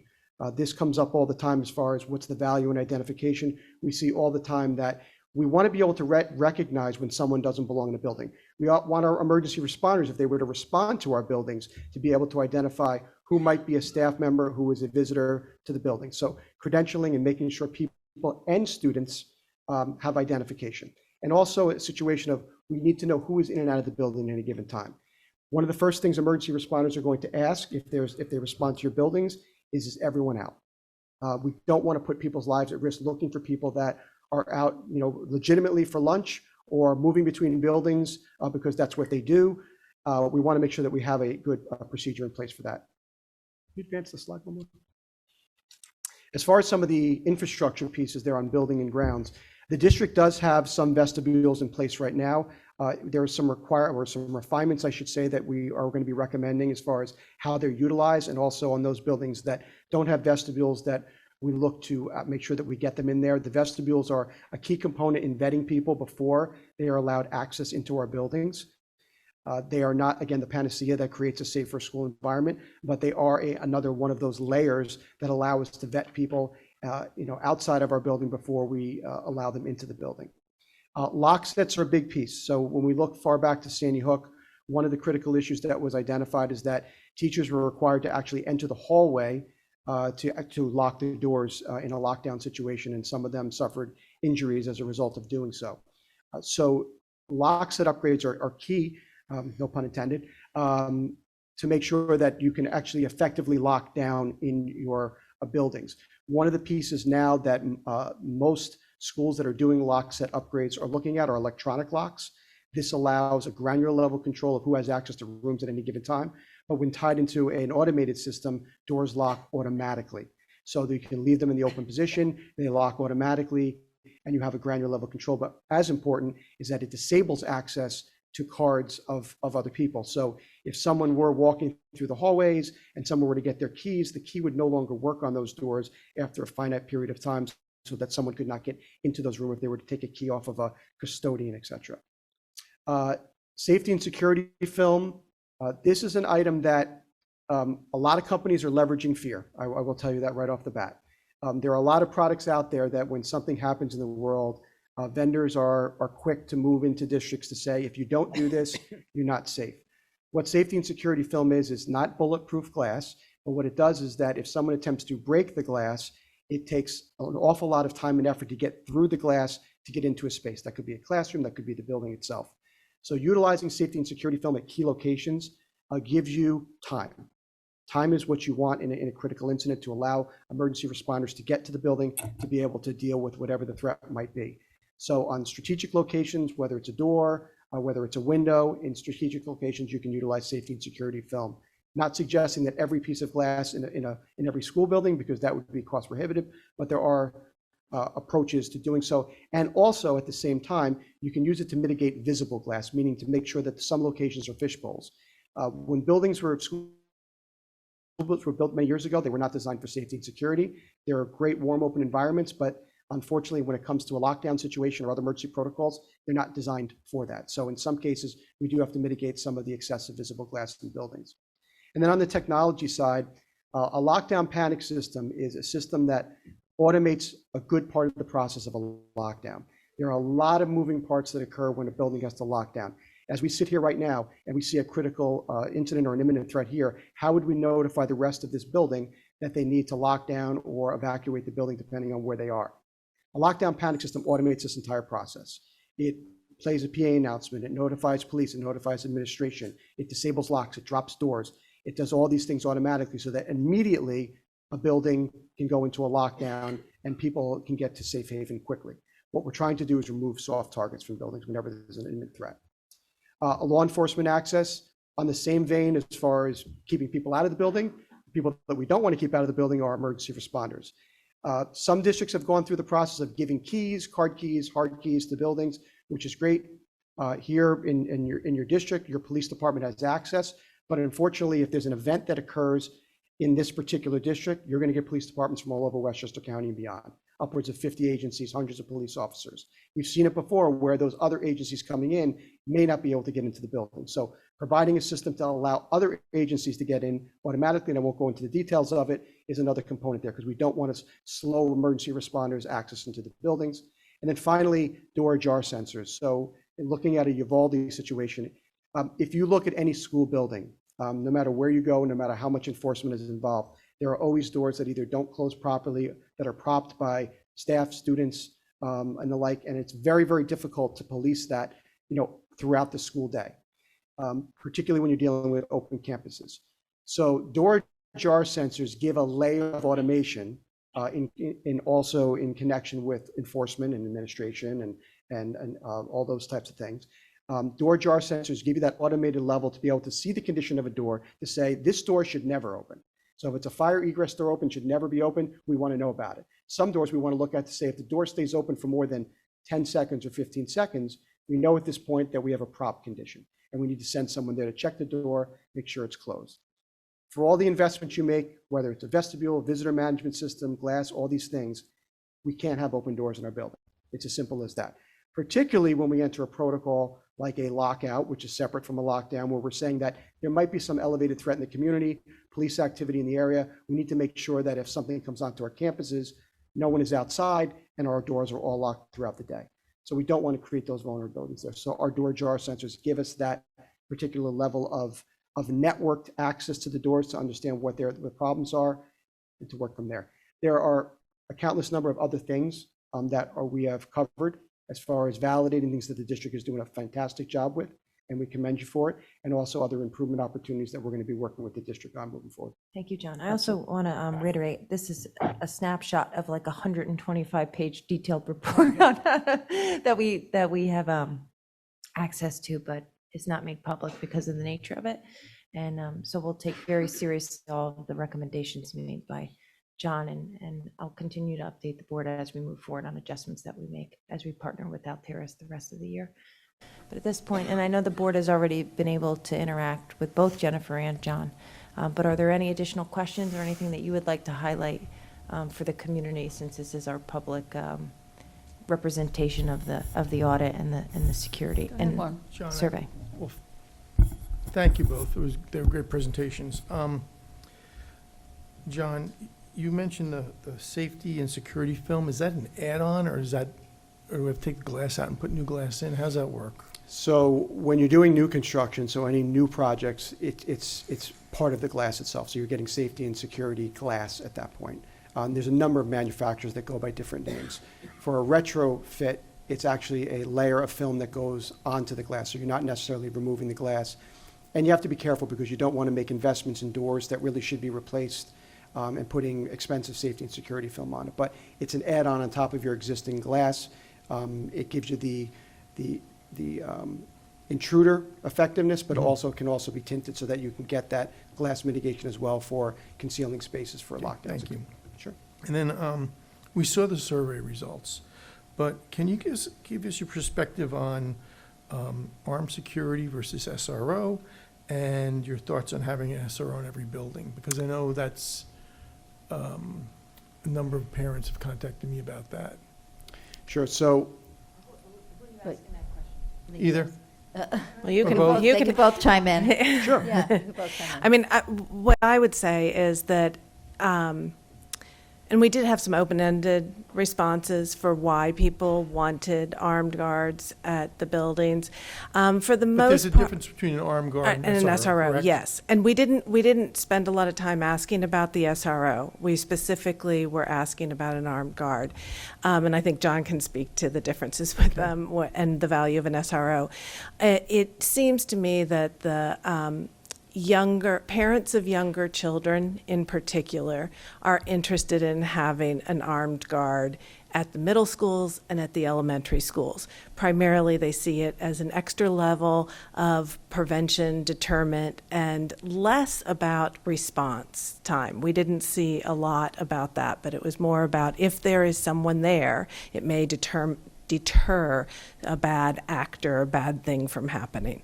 I think that's very different from what an SRO job is. So statistically, SROs are not the panacea to safer schools either. There are events where SROs were in the buildings, unfortunately, as well. As a firm, our recommendation is that if you're going to have an armed presence in a school building, it should be a police officer and not an armed guard for a variety of reasons, including things of training, weapons retention, less than lethal options. You don't see a lot of armed guards per se across the country as opposed to SROs. So if the district is looking to have an armed presence in a school building, one of the things that I would caution you on is that SROs are far more than just an armed presence. They're a fringe benefit of what they do. If you look at the National Association of School Resource Officers website, it talks about the triad approach, which they are educators, counselors, and police officers. They do a lot of things. And they probably prevent more things from happening than they do actually responding to them, but it's always great to know that on an emergency situation, they're there to be able to respond effectively. What districts have done is that obviously putting police officers in buildings is not a one-off cost, it's a perpetual cost. It's something that, once you put them there, you're carrying that cost on a regular basis. With budgets being tight and with funding of all types of things, you have to try to, figure out where do you want to spread it across. So what some districts have done is that typically the first school that an SRO is placed in is a high school because of the grade level, because they're able to communicate, be that ambassador, be that role model, work with the children, deal with issues that may come up. The next layer is middle schools that many districts will go on to. On the elementary level, there are some districts, even here in Westchester, that do have SROs in every school building. But what most districts have done is that if they're going to place SROs in elementary schools, is that they'll actually have an SRO that will move between multiple buildings. And what we're trying to create here is a concept called omnipresence, where they're consistently inconsistent in their approach at the buildings. There's no pattern. And it gives the impression that they're there all the time because they're randomizing their approach. If there's an issue, they can respond immediately. If there's an investigation they need to assist with, they can be there. They have relationships with all the principals, with the students as well. So you can have a shared SRO if you want to increase your level of coverage. But we decided to place the SRO at Greeley and Warren, and Jane were part of that conversation after a very lengthy discussion, multiple surveys, and with the basic caveat that that building is very different than all others because it doesn't have a single point of entry. And so, yeah, that's, I just want to, for those on the board who weren't there at the time, the reason we made the decision at the time that Greeley was the place that the SRO would be if we were to have one was because of the entrance. We discussed that for Yep. at least 8 years. At least.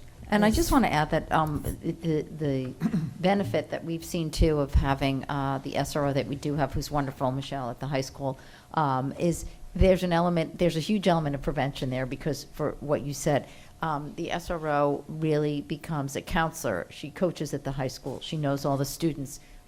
She's a huge resource in terms of prevention and knowing what's going on. Maybe some kids that are having a difficult time, the kids flock around, have lunch with our SRO, and she is really embedded in the culture there to help prevent things and to help alert us to potential threats, students who are having difficulties, that sort of thing. It's a different type of relationship. It would not be the same at an elementary school in terms of that type of communal relationship. It works very well at the high school. It's been very beneficial to us, like you said, because we don't have a single point of entry. They have a single point of entry that we put in at all the elementary schools, and the middle schools has been very effective. And but the other note I wanted to say, and then I want to give an opportunity to everybody else, is that I do like the consistency here. We're seeing a lot that obviously there are always things that people are not going to feel safe about, but they do feel safer knowing all the safety measures that we have put in place. And part of that is letting them know that some people don't know everything, all the actions we've taken. They don't know really how safe our schools are, and we have done quite a bit in the last several years. So that's a huge factor, and we really appreciate your telling us that, John, that our district team has really been stepping it up and going through all the schools to make sure they're as safe as possible. But I think there's some, what we get out of that survey also is how important it is for people to know the protocols and to follow them. Like you said, like the students and the families will feel safer knowing this is what's in place, this is the students know what to do, et cetera. Obviously, we can't share all of that stuff out, but it's a lot of information gathering and knowledge, and we are continuing to do drills even with our first responders around town. And we also happen to be lucky to have first responders very close and centrally located to all of our elementary schools and middle schools and high schools, and our high schools. So it was nice to get that confirmation that we have a lot of good systems in place, always room for improvement. And there are a lot of things that people really do agree on, and we agree on as well, and things, some of them that are very easy fixes, even just to bump things up a little bit more. So does anybody else have any questions or comments?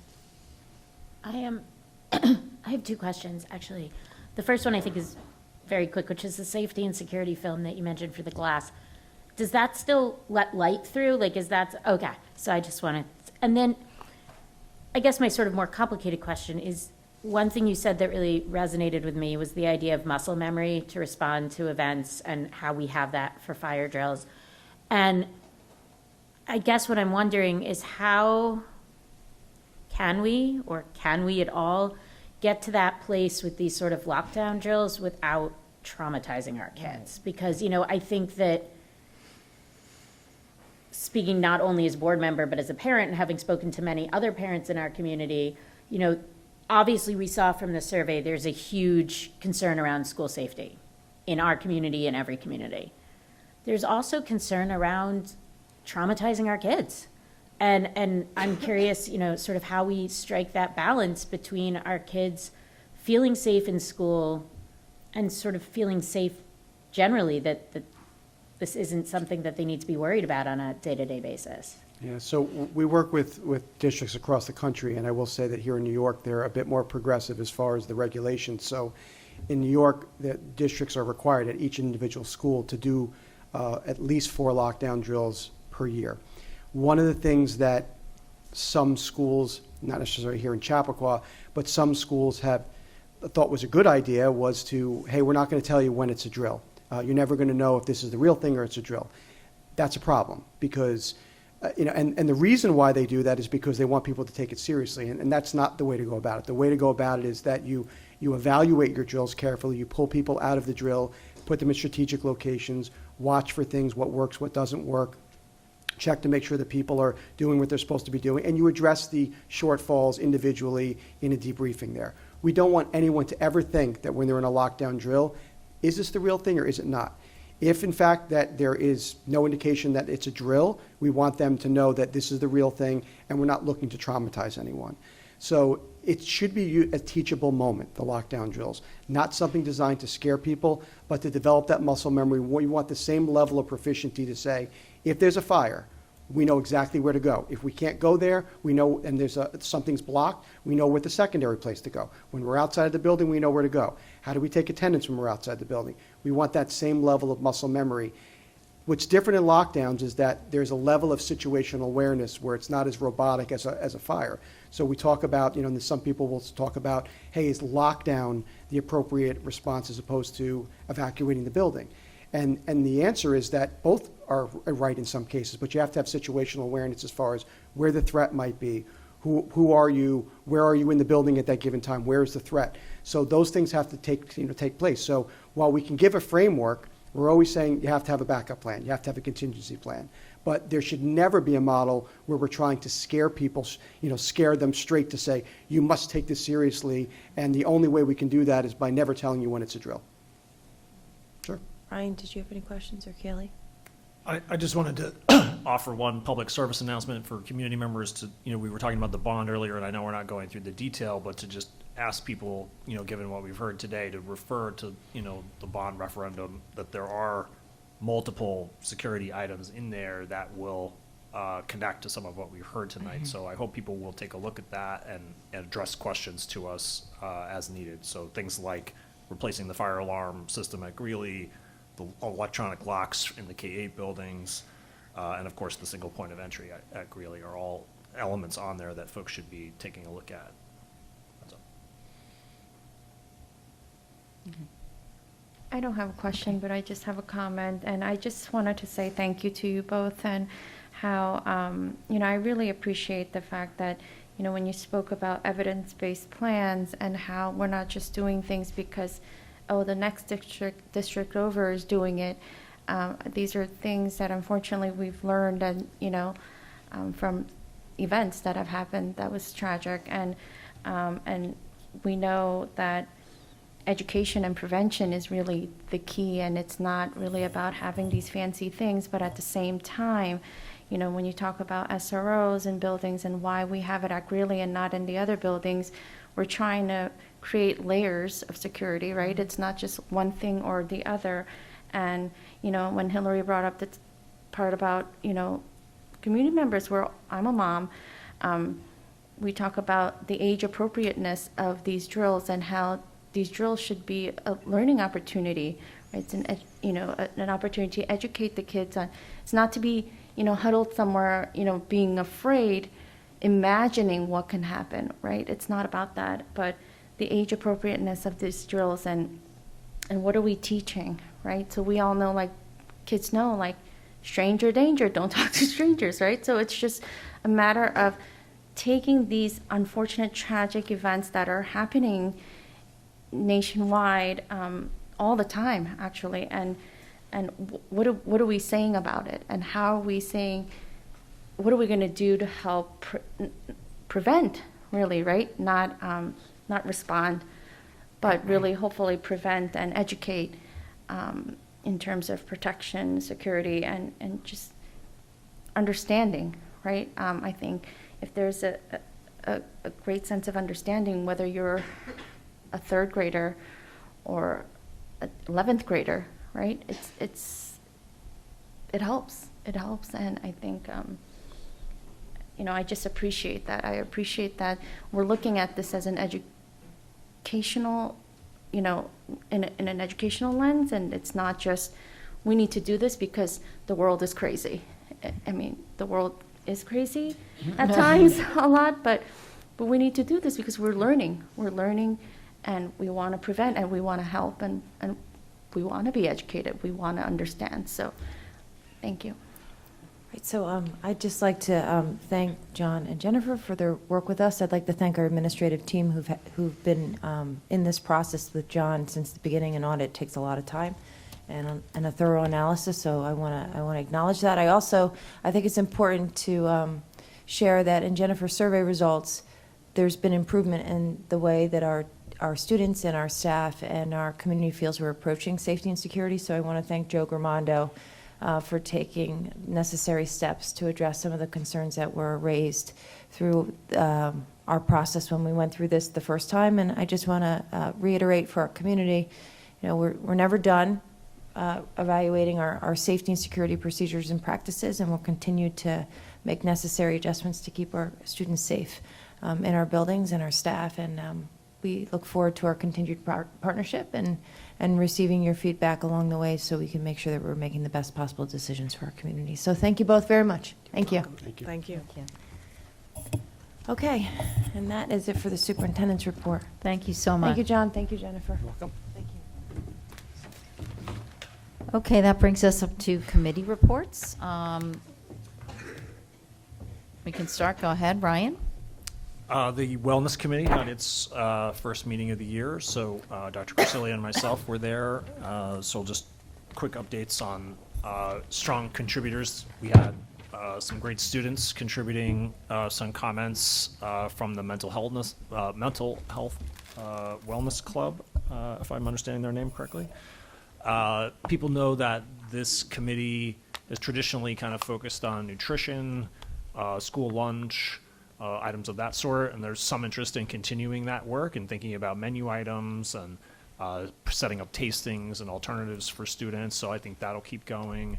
But there was an interest in seeing about the possibility of expanding the scope of the Wellness Committee to put some emphasis on mental health as well. If you read the policy, it does mention it, but it doesn't actually spell out how that would work. And so we might take a little time exploring that over the course of the year. In addition, I guess last year there had been some talk of creating a handbook for community members about all the different ways that nutrition intersects with the student experience, and we're going to try to pick that back up and keep that going as well. And then, potentially trying to work with Aramark a little bit on just improving service operations where possible to do things like reduce time to service, long lines that might prevent students from, getting their optimal choice, things like that. So those were kind of the items that were brainstormed. I don't imagine we'll select all of those things to all work on, but hopefully that's sort of like the set of possibilities that we'll try to narrow down and make some progress on over the year. Andrew, would you add anything to that, or did that cover it? No, I just thought that it was a great first meeting and great turnout. I really appreciate that students came. We had 3 students representatives, and I know we plan on having them every single time. So it was a good start. I can jump in. Okay, sure. First of all, I will say we did start doing some mental health stuff on the Wellness Committee during COVID, and then I can give you anything we still had. We had a Green Committee meeting yesterday, and again, it was sort of an organizational meeting of what do we want to be looking at over the course of the year, and we had talked last year about doing sort of a sustainability audit for the district in conjunction with the opening of the Sustainability Center and some of the other initiatives we were talking about, so that we would know what was going on and not just be sort of operating in a vacuum. But last year, during sort of still the COVID situation going on, it didn't seem like the best time. So we talked yesterday about potentially, looking into that and trying to get a sustainability audit for the district. And also just Adam gave a tour of the Sustainability Center and showed everybody the amazing stuff that's going on there. And we talked about different energy possibilities for that center, including solar possibilities. It's a great committee. We have very dedicated students on it. We also have a lot of community support who is very, very knowledgeable in the sustainability area and from different perspectives. So it's a really fascinating committee to sit on because everybody there knows a ton and has really interesting perspectives. Adam, anything I'm missing? No, I don't think so. Thank you. There are members that are carryover members from previous years and some new members. It's an exciting group. We have an architect. We have a professional that works in the field of sustainability. So I think we're going to make a lot of progress. It's exciting as a committee. So we'll keep you updated. Anything else? 2 things. One, the Facilities Committee met yesterday. Kaylee and I were there with Andrew, our architect, Eric Kyer, and 4 community members.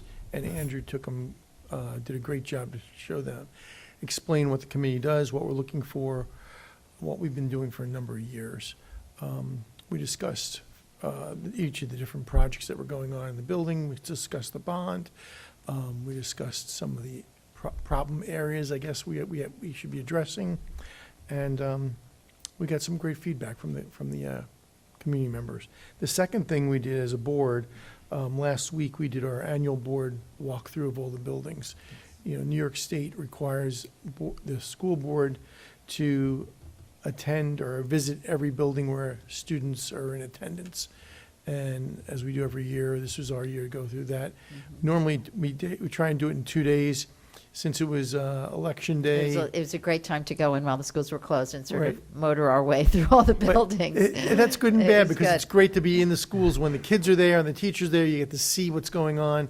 But we were able to get through all the schools in one day, which was very efficient for us and for Joe Gramando. So thank you, Joe, for doing that with us and spending the entire morning plus with us.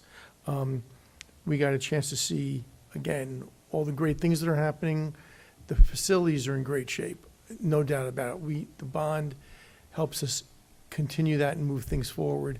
So that's why this is being discussed. But if you look at our buildings, just look at Grafflin right now, you walk in, it's great shape, it's clean. There's nothing really wrong with the building overall. We did see one thing that the board, actually two things that the entire board realizes need some help is one, the cafeteria at Bell needs a facelift. I know that's on the agenda to do. The big thing that, and Christine, I think we'd like the administration to take action on this, is I don't know what you want to call it, temporary building, shed, storage facility in front, thing outside of Bell. in front of Bell. We believe that served its useful life. Useful life, thank you, Jane. And we think that should be taken down immediately. We've offered to assist taking it Right. down. just Everyone likes demolition, so Yeah. Uh-huh. we would be, the five of us would be happy to do that. But we think that should be done sooner rather than later. Aside from the demolition, we've already started the upgrades on the cafeteria, so Great. the ceiling's already been replaced. We're working on the floor next. That's it. All right. Thank you. Yeah, Did that I miss was anything, local. Andrew? Are we good? No, Thank thank you, you. Warren. I'll jump in just as the liaison to the Horace Greeley Scholarship Fund. The spelling bee came back inside at Greeley on Monday, November 1st. And as always, it's a great event, great costumes, super hard words in the first round. It was really fun. It was challenging. Were you in the bee? What? Did you participate? I did not participate, no, but, Christine and Lisa and a bunch of, Kaylee participated and dressed in Greeley wear and could have been mistaken for a high school student, as we said. But it was really a great event. I think they surpassed their fundraising goals. I was at their meeting last week, so a big thank you to Peggy McKetto, also to all of the Share kids who really spent so much time putting this together, and their advisors, Rebecca Mullen and Mary Devane, and this is always a great event, and it's a great fundraiser to help send our Greeley kids to college and help defray the incredibly increasing cost of tuition. So I just want to thank everybody involved in the bee. It was really a great event. Does anyone have any other committee reports? No. Okay, we'll be back with that at our next meeting. That moves us on to our public comment period. We welcome public comments, and in respect for each other's time, we ask that you limit all comments to 3 minutes.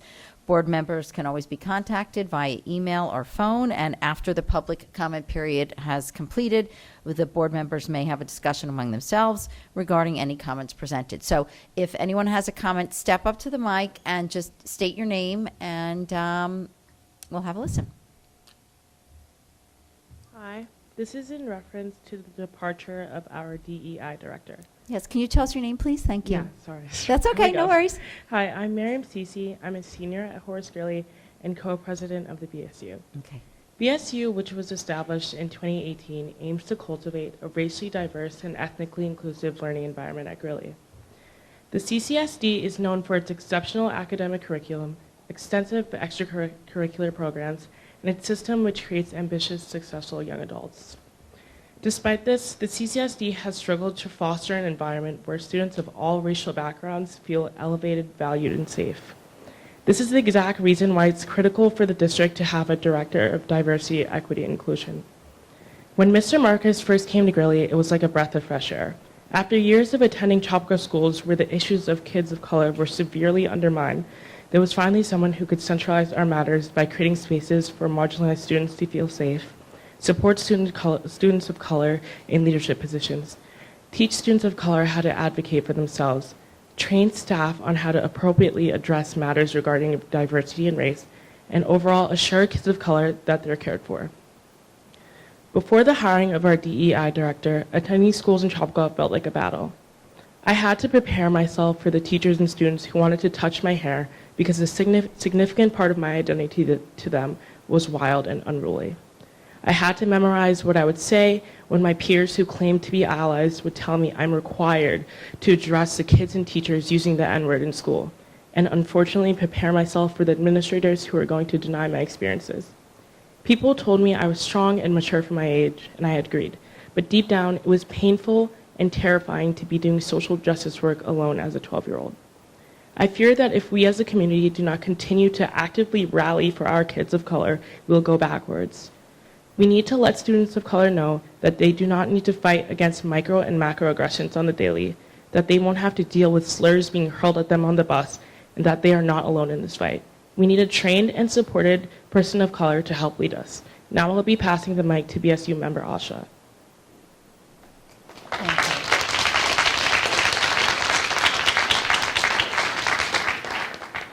Hi, my name is Asha Kalthal, and I'm part of the BSU. As the only freshman representing the BSU today, I thought I would speak briefly about Unity Day at the middle schools. As you know, Unity Day was completely remote, and we attended seminars and listened to the students through Zoom. Doing Unity Day through Zoom was definitely a struggle for everyone involved. With that being said, I hardly think it gives anybody the right to act like Unity Day and equity work doesn't matter. As students, we can and will try our best to do so, but it can't all be done on our end. With a DEI director, we can move forward and make real change and progress in this area. The support and tireless efforts from our former director is the reason the BSU is as successful as we are today. As one of the very few students of color in the middle school, I found Unity Day to be incredibly important and powerful. It was the one day where everyone was saying exactly how I was feeling, and that I wasn't alone because there were so many students from the BSU talking about the same experiences as I had encountered. As the day went on, I found my peers did not seem to share the same sentiment as I did. They didn't know how it felt to be mixed up with someone just because you shared the same skin color. They didn't know how it felt to be afraid to speak up for yourself and other students, and then to be accused of being too sensitive or taking it the wrong way. Instead, they sat on their phones, not listening to a word anyone said. And what I found to be most alarming was that the teachers did nothing to stop them. And why should they care? It didn't affect them. And personally, I've experienced more than one hate speech directed towards me since school started. So many students viewed Unity Day as a joke. I know plenty of people that skipped that day because to them it was just a waste of time. The district stresses the fact that they want their students of color to feel safe, comfortable, and respected in this community. But how are any of us expected to feel that way when students treat any conversation about diversity, equity, and inclusions as something that doesn't need to be rectified, as something that is perfectly fine the way it is? Of course, it is not lost on me that it is not all the students' faults. How are we able to have real, impactful conversations regarding race when we don't have a diverse enough faculty navigating us? In addition to that, I noticed the school-based equity teams were comprised of mainly white individuals. There's a lack of diversity in thought and identity and experience. With a diversity, equity, and inclusions director, we would be able to go farther in training the staff to discuss topics like race in a comfortable setting. Not filling this position speaks volumes about which students' voices the board hears and appreciates and what students are respected in this community. I refuse to go through the next 3 years of high school feeling like I need to prove myself every day just because I'm not white. I don't want the next generation of Greeley students to have to go through that as well. Isn't that what we have this club for? To make things better for the coming students? In the short time I've been part of the BSU, the students and supervisors have made me feel welcomed and heard. Why should the sense of belonging have to be limited to that room? Which is why it is imperative we hire a DEI director to corroborate the wellness of every student of color in this district. May I request another minute? Yes, we can. Can I have a motion to give her one additional minute? Second, all in favor? Okay, you can have one more minute. Thank you. To corroborate the wellness of every student of color in this district. It matters. It is very important that everyone feels that they matter, whether it's during class or just walking in the halls. I don't want myself or anyone else to have to think that the only time we can feel like we belong is during club meetings. To conclude, the role of the Diversity, Equity, and Inclusions Director is not one that should be taken lightly. Our former director was devoted and passionate, and when we choose a new person, it is important they share the same values. And I think it goes without saying that our new director should be a person of color, someone who gets what we as people of color are going through and can relate to, someone we can feel safe going to.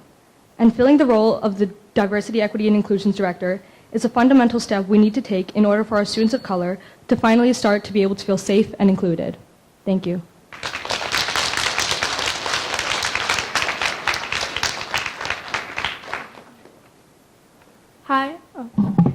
Hi, my name is Riona Dada, and I'm a sophomore and the secretary of BSU.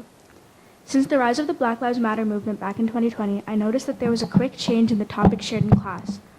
All of a sudden, these tough conversations were thrown at us students with no previous discussion. I remember up until May of 2020, we learned that colonization wasn't necessarily bad and that there were pros and cons to slavery. After that, topics and conversations included how to be anti-racist, how to call out racism, etc. All of that is wonderful, but we needed this effort from the beginning of our education and not in a reaction to racially motivated tragedies. You can't throw new facts and opinions at a group of teenagers who have lived a certain way their entire life and suddenly expect kids to internalize this new way of learning, when we have never been exposed to it at a younger age. Last year in English 9, all of a sudden we were learning texts about race after never really having done that previously. I heard so many kids complaining about it, how they wanted to learn real English instead. That's why it's so important to have someone teach about BIPOC history and social justice to the young children in the district. That's why Mr. Marcus's job was so important. He, as the Director of Diversity, Equity, and Inclusion, took the job to essentially educate the entire district on race. That's a lot of pressure on just one man, which is why I think that there should be a form of a person of color, DAI director, in every single school in the district, as it would ease a lot of pressure that was put on a single director last year. Instead of randomly introducing this information to us like they did in English 9 after the horrific, racially motivated events that happened in America, spread it throughout all the years of school. Don't make it a box to check off in our education before moving back to the curriculum. Make it part of the curriculum throughout our entire education. Having a DAI director could help with incorporating racial justice learning into our pre-established curriculum. I know high schoolers can still learn and grow in our opinions. We're still young, and if something gets communicated to us well, we could very much change. But it would make it so much easier to have these difficult conversations if we had begun this from a young age. There's not much more the district can do for me as a sophomore since I'll be out in 2 years. But I can only hope that for the next students that come in 10 years, school feels so much more representative of their experiences. Now I'm passing the mic to Sean.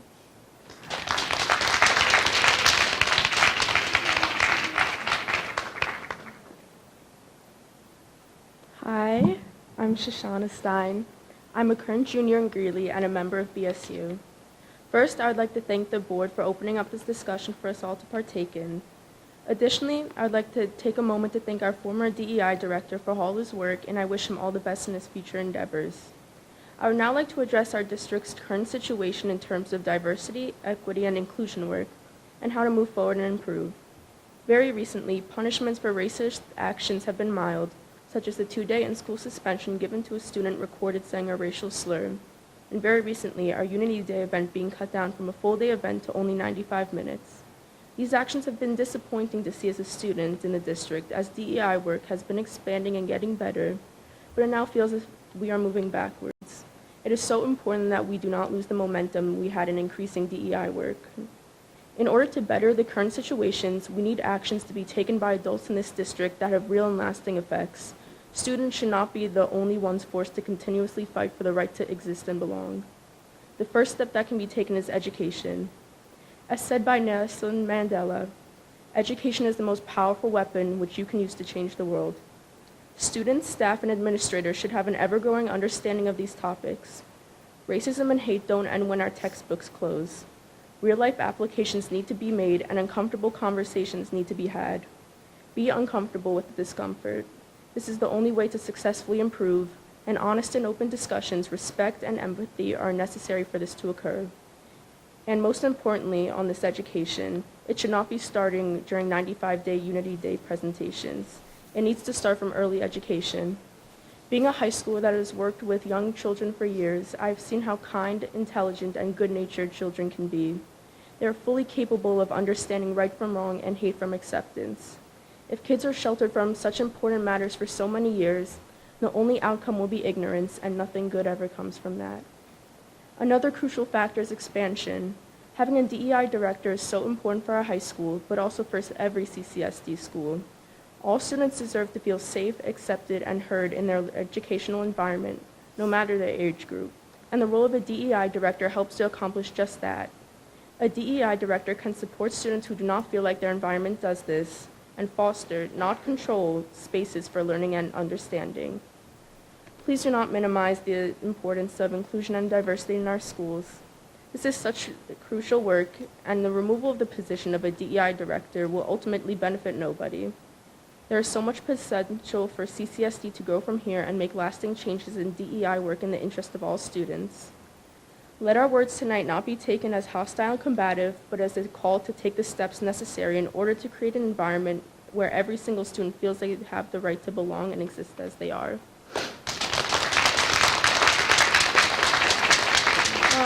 It's Cass now. Hi, I'm Cassiopeia Sant, and I'm a junior at Horace Greeley, and I'm proud to be a member of the BIPOC Student Union. In my time at Horace Greeley, issues related to systemic racism in America have almost always been mentioned in passing. Perhaps we had to read an article about discrimination here or there, but only once in a core class during my 2.5 years at Greeley did we devote a whole unit to present-day racial issues when we read Just Mercy in 10th grade English. This book was mocked by my classmates as a waste of time. When I was assigned to group projects, I'd often hear people telling each other to just give the most generic answers, like, "This is so inspiring," or "It's very thought-provoking," so they could get the assignment done. For context, this is a book about how systemic racism lands black prisoners on death row arbitrarily, and the cruel, inhumane treatment that those black prisoners face. It's not really something to be shrugged off. As other speakers have already mentioned, the same attitude was taken towards Unity Day. The fact of the matter is, far too many students in the Chappaqua Central School District just do not care about these issues. After all, Chappaqua has a combined Black, Indigenous, and Latino population of less than 4%, and is one of the wealthiest towns in America. Our students are sheltered. When this district teaches about racial issues, we rarely go beyond the history of slavery and segregation. The whole curriculum is presented to us as, it was horrible that this happened, and we need to acknowledge our awful past, but it's left as just that, past. Our country is poisoned to the bone with racist systems that continue to be active today. Redlining, employment discrimination, and disparities in education funding are just a few that I can name off the top of my head. In our own town, single-family zoning continues to make neighborhoods inaccessible to working-class families from Mount Kisco, families that are predominantly Latino and Black. And Greeley students, high schoolers, they don't know any of this. Did you know that the average white family is almost 8 times wealthier than the average Black or Latino family? The vast majority of Greeley students definitely don't. As a school district, we need to do better. We need to start treating present-day racial issues as fundamental parts of our nation's history. We need to talk about them as early as elementary school, just as much as we talk about, say, the American Revolution, because they are relevant and ever-present in American society. A DEI director is someone who will take an active role in creating this curriculum that we so desperately need. For too long, these issues have been overlooked and ignored, feeding ignorance and continuing a cycle of blindness to very real issues that a DEI director would illuminate. Mr. Marcus has done excellent work during his time as our DEI director. This kind of work needs to be not just continued, but amplified. As Shoshana said, I'm almost done. As Shoshana... Can I have a motion to extend his time for an additional minute? Her, I go by her. Yes. Second? All in favor? Yes, you can go ahead for another minute. Mr. Marcus has done excellent work during his time as our DEI director. This kind of work needs to not just be continued, but amplified. As Shoshana said, we need a DEI director for every school in the district. The time is long overdue to educate Chappaqua students. Let's get started.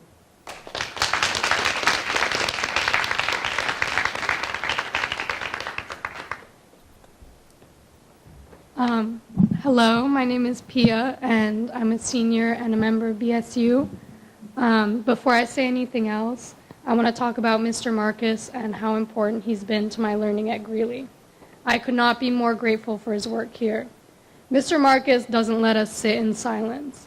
I think this is especially important in the case of our in the case of our district. As a school and as an administration, I have often heard a lot of silence every time an issue of race is raised. Mr. Marcus pushes us not to just sit in our discomfort, but actively confront it and speak on it. I remember once in a Unity Day training, he asked a question to us, the students who are making an active choice to speak out, and for a moment, no one seemed to have an answer. His response to our silence was that he had no problem sitting in it. He would wait. I felt myself squirm in my seat.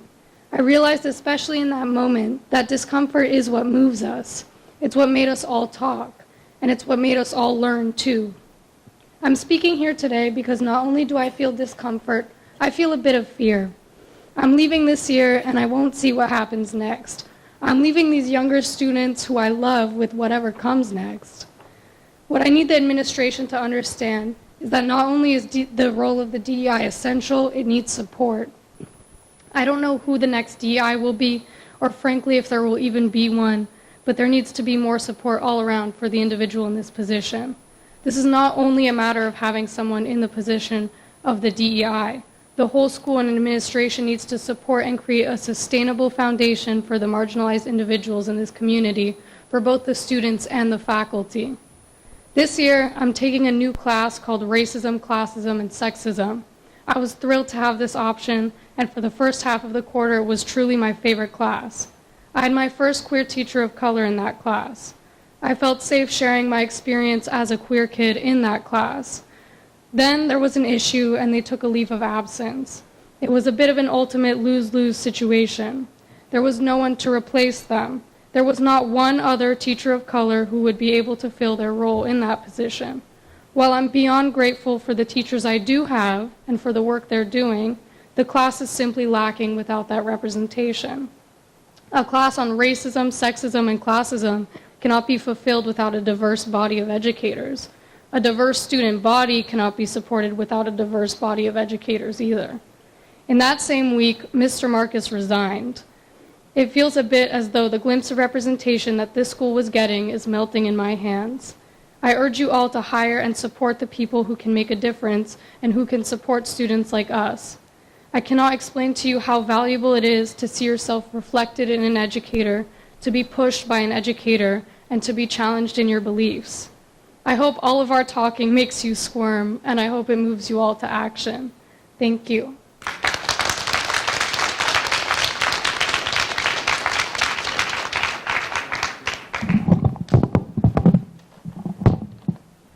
Hi, my name is Emma Wasserman, and I am currently a junior at Horace Greeley.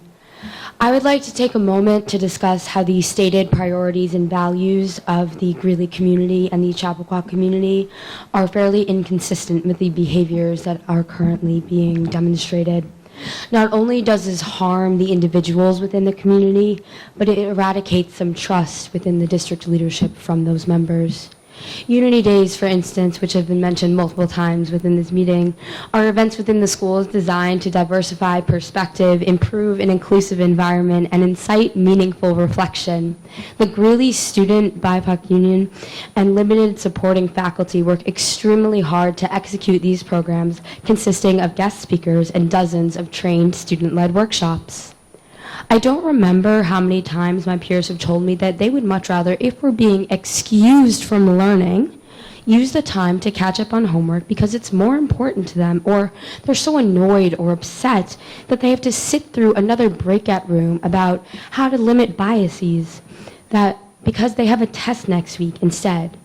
Because of Greeley's environment, the way that it's developed, to graduate with good grades is deemed incomparably more valuable than to graduate an individual capable of doing anti-racist work, finding ways to be more inclusive, or being able to identify and limit internal bias. This rhetoric is proved to be true again when we hear from the admin that our Unity Day has been limited to a total of 95 minutes. So as to not interrupt our other class time, both students and parents were complaining about our lack of learning, as if our Unity Days were not learning in and of themselves. It's when other white students tell me casually that going out of their way to do anti-racist work or hear perspectives besides their own isn't something they have time for, something they want to make time for, or something that affects them, something that won't get them into college. And I realized that it's because we weren't being taught from a young age when our minds were first internalizing biases and stereotypes, even though it should have been something ingrained into our lives from an elementary school age. I might only have less than 2 years left in the district, and I know that in very many ways I have been very lucky to have had access to the many resources that our schools have provided, and that in many ways our district is trying very hard to improve diversity and inclusion. But this does not take away from the fact that Chappaqua still has an incredibly long way to go when it comes to giving students the education and send-off that it claims to.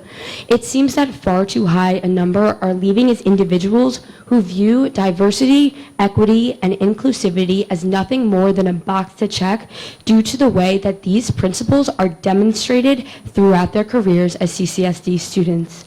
It is stated as a part of the mission of the district is to teach students to act ethically. Yes. All right, I will move to give her an additional minute. Can I have a second? All in favor? You may have a minute to finish up. Thank you, I appreciate that. It is stated as a mission of the district is to teach students to act ethically so that each may become a responsible, contributing member of society. If Mr. Marcus's incredible role of the Director of Diversity, Equity, Inclusion, and Wellness is not filled with a highly qualified and well-supported professional to truly promote these values, I believe this may not be possible. Thank you very much.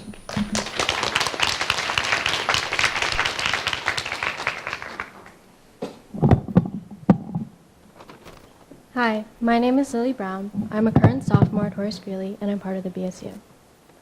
As students of color attending a predominantly white school, many of us are led to feel isolated in class and throughout our school experience. Each and every day, we experience different things than our white counterparts. The normalized microaggressions, along with the dismissive nature of our peers, when it comes to our struggles with our own racial identity, create an overwhelming environment. We don't have the ability to only worry about what our grades are and who sits with who at the lunch table when the safe spaces that we build up are being torn down. There's a constant wondering if we should be putting our energy into fixing every offensive thing someone says or keeping it to ourselves because we don't want to create a fight. The talk about race to our peers and authority often feels as if we need to simplify or sugarcoat our experiences in order to make them more digestible for white people to hear or listen to. When our students of color try to speak out on the daily discrimination or injustices we experience, we are faced with automatic defense and people who try to minimize our struggles rather than hold themselves accountable. The pressure to change and minimize ourselves in order to fit into a box is something students of color are all too familiar with. We as a district and community should be continuously asking ourselves how we can make our students feel safe and secure, as well as taking action in doing so. It is important to be able to give them room to grow into their own identities rather than someone else's. The students in the Chappaqua School District can be the most caring and kind people I have ever met, but they won't understand the conflicts our students of color face within the schools. That is why the continuation of DEI work is imperative. BSU doesn't make me feel the need to change myself and fit into something that I am not. In addition, it displays a difference between accepting differences and truly valuing them. Through BSU and other inclusive environments, I was able to embrace my identity rather than be ashamed of it. Within these inclusive environments, I don't have to explain myself or prove that I have a right to exist. The importance of continuing DEI work so more students can feel the safety is crucial to our district, not just in one room, but throughout the whole district. Thank you.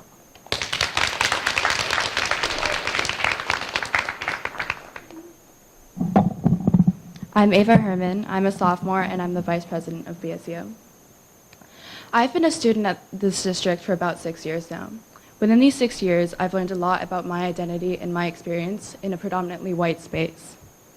I know that I should have the right to exist in a space like Chappaqua without having to explain myself. Yet I feel as if I am constantly having to defend myself, my identity, and my other peers of color just to simply exist within this community. My white peers go to school every morning looking to learn. I go to school feeling suffocated because my teachers in my district do not prioritize the work that needs to be done in order for me to belong in a place like Chappaqua. Why should I have to explain to my white peers why their words hurt? Or explain to my white teacher why I don't feel comfortable in their classroom? Why should I have to defend my right to the people who are here supposed to support me just to feel like I belong in this district? I cannot learn unless I feel safe in this district. This is precisely why the school district needs a diversity, equity, and inclusion director. Someone that I do not have to explain myself to. Someone who can support me in my identity in a place as suffocating as the school district. We are here today to speak to you out of fear and frustration. I fear for my future as a student of color in this district. I fear for the students who might carry on in this district without a DEI director. And I fear for the children in the middle and elementary schools who might grow up in this district without someone to support them in their identities. When this position was created, it was like a blessing for me and my peers. It gave us hope for the future of myself and other students of color in this district. The work of this position is not done and it cannot be erased. Without this position, you threaten the socio-emotional well-being of all students of color in this district. It is crucial and it is urgent that we move this work forward to ensure the safety and the mental health of all students of color.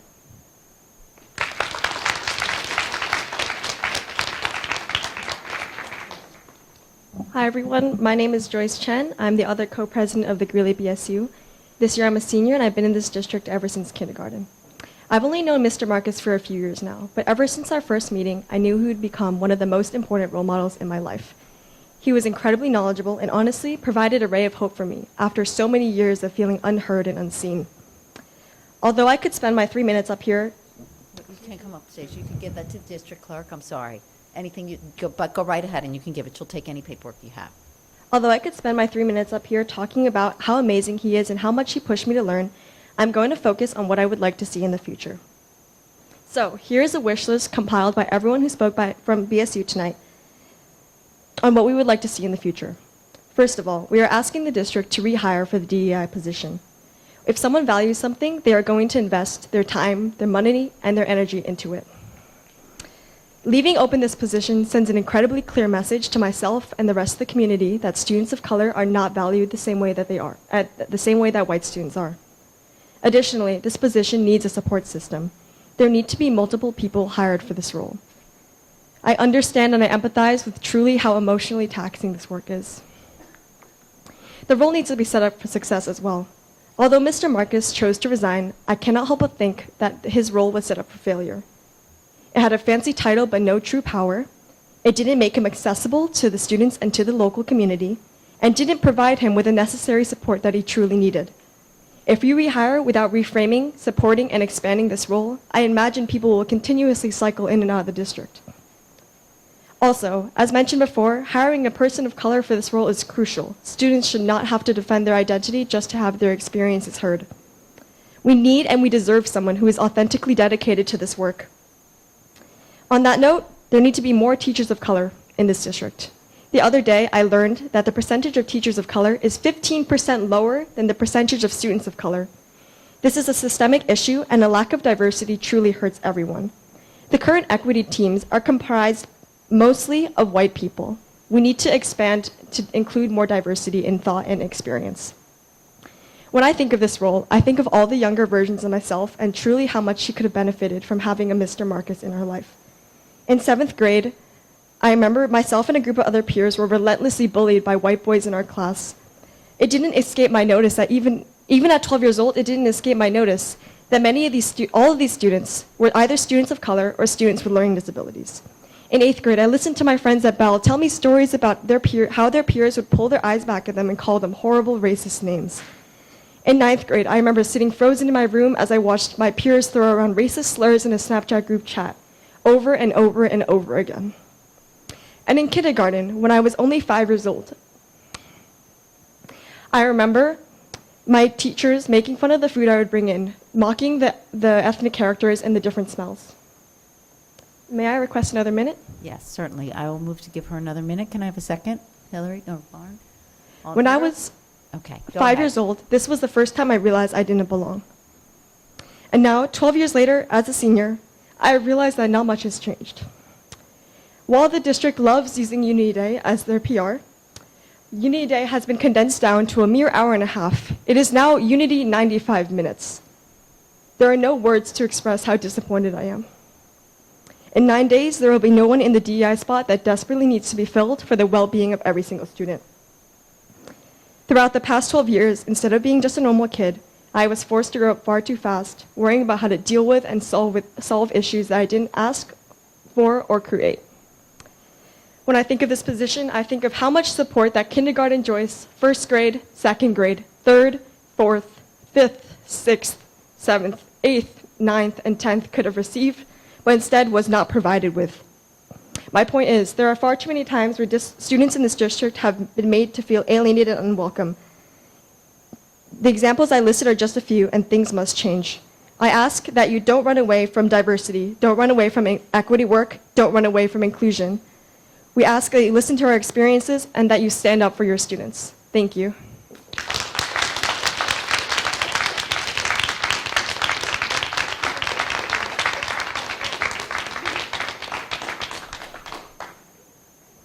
Are there any additional comments? Okay, come on up.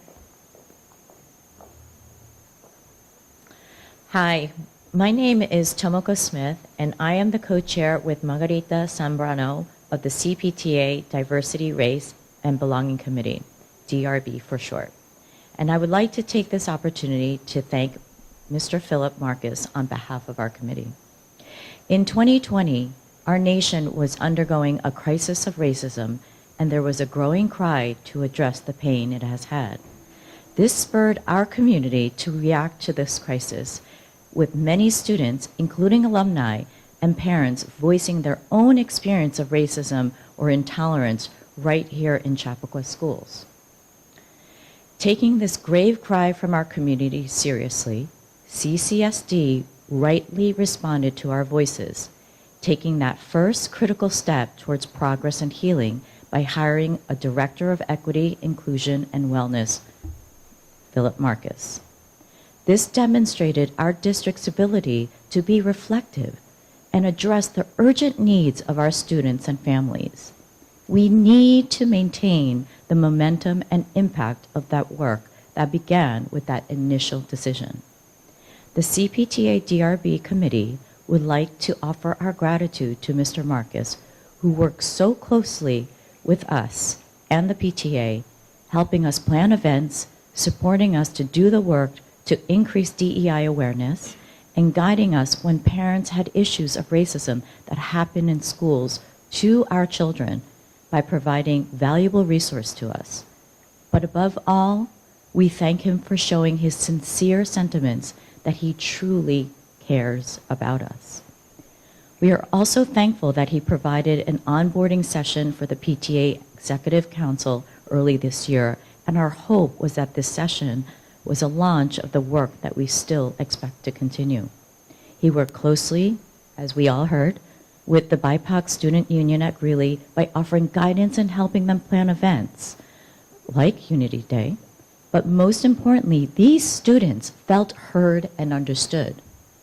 They knew that they can go to him with issues, that he would listen because he cared.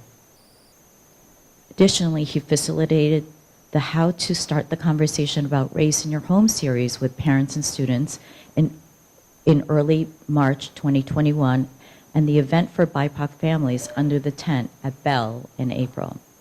Mr. Marcus has been a great inspiration to us all, and we cannot thank him enough for all he has done for us. He is a passionate advocate for diversity, a great listener, an invaluable resource, and an impeccable human being. He is going to be missed. We hope our paths cross again someday, and we wish him the best of luck in his future endeavors. But lastly, we'd like to... Can I have a motion to extend her for one additional minute? Ryan, second. Kaylee, all in favor? Thank you so much. Lastly, we thank the district for eliciting community input about how to proceed with the DEI work that began a few years ago. We have very clear directives from Insight Education Group after the recent equity audit. It is not if we implement them, but how. Let our students' voices guide us. They let us know what they need to feel included and to be heard. The DRB genuinely appreciates the district's vision for next steps based on tonight's meeting, and we look forward to partnering in the effort to support the continuation of of this imperative work. Our kids, our families depend on it, and they depend on us. Thank you so much for your time.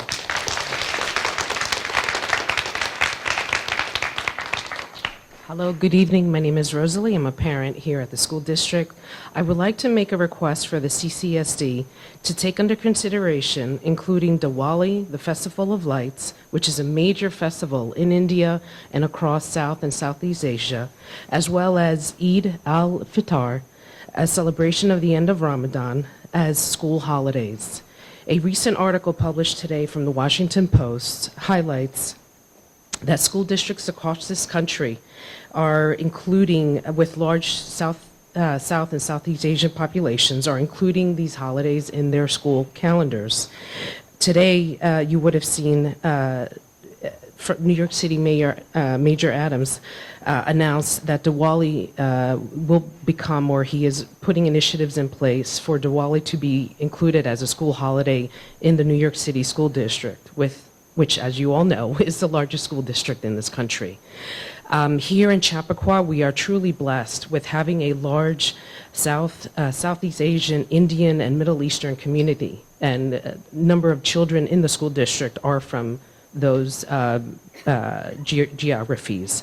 Please consider acknowledging their important holidays as we do for other religious groups in this school. Thank you.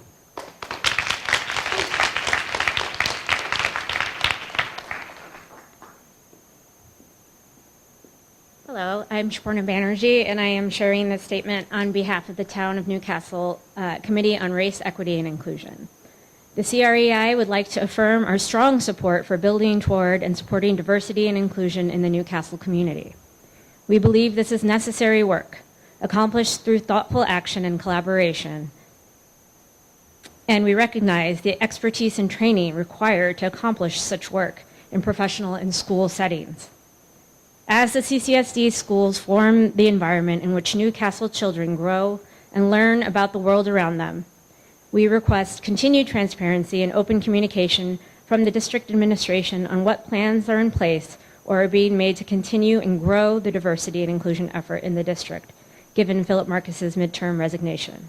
We thank the board and CCSD administration and the many passionate members of this community for their attention to and focus on this vital work. Thank you.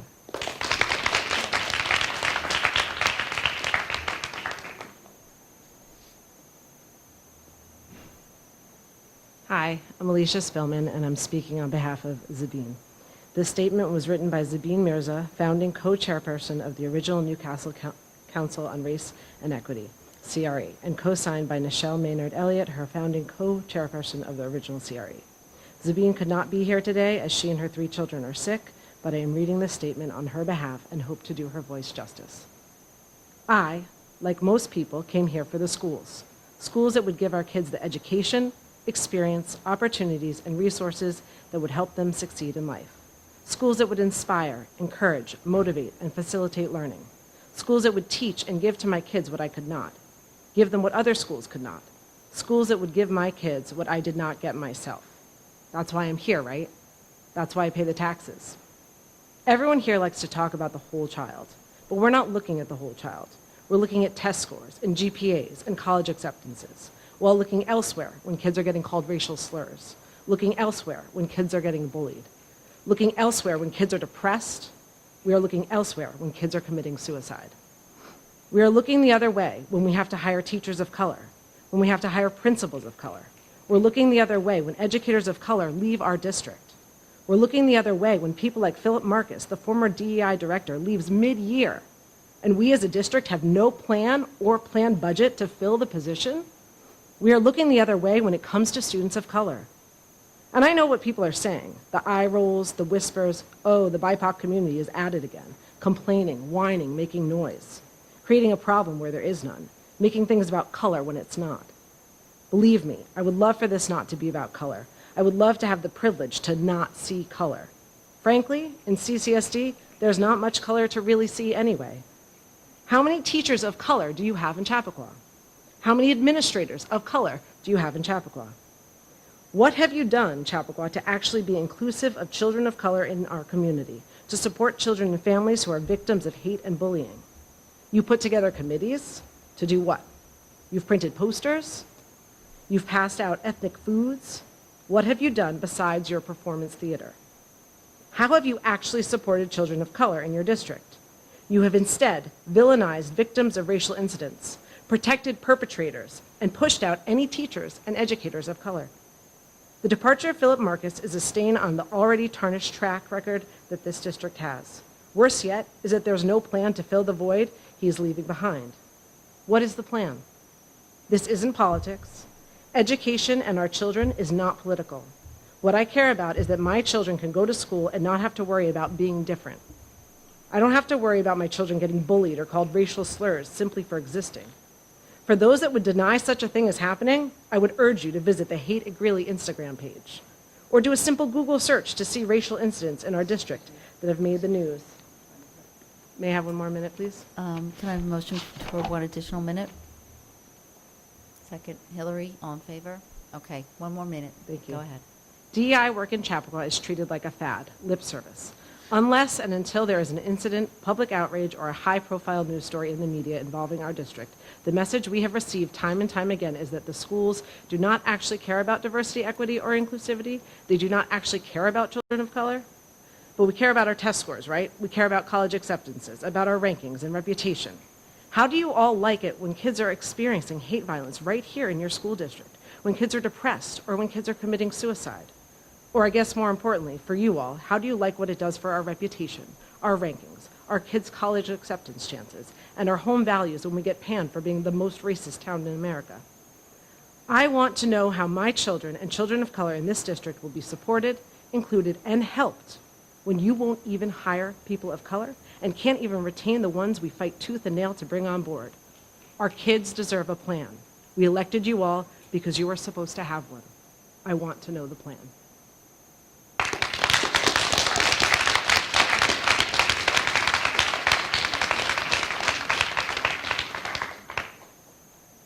Nishat Hadari, I'm a parent in the district. Earlier in the meeting, you shared that there's a group of faculty in the district that are part of CCSD equity groups, and work is happening throughout the 6 schools. You also mentioned that equity work is ongoing and is the responsibility of more than one person, but having a leader is still essential. What needs to be emphasized is that equity is derived from many different voices, but you still need one person to be a representative for those collective voices, or else the ideas that the district is trying to execute will get lost without a clear path to follow. Curriculum, finance, technology, and athletics are also the work of more than one person. If any of these lead administration members left the district, we would take the time to find another qualified candidate who we believe would perform the job just as well as the previous person. We wouldn't say we are looking for feedback from the community to move forward. That mindset is vital towards equity as well. This is a position that needs to be replaced. As a district, we must honor the commitment we made when we first hired Mr. Marcus of having a liaison to hold our district accountable on its equity agenda. Thank you.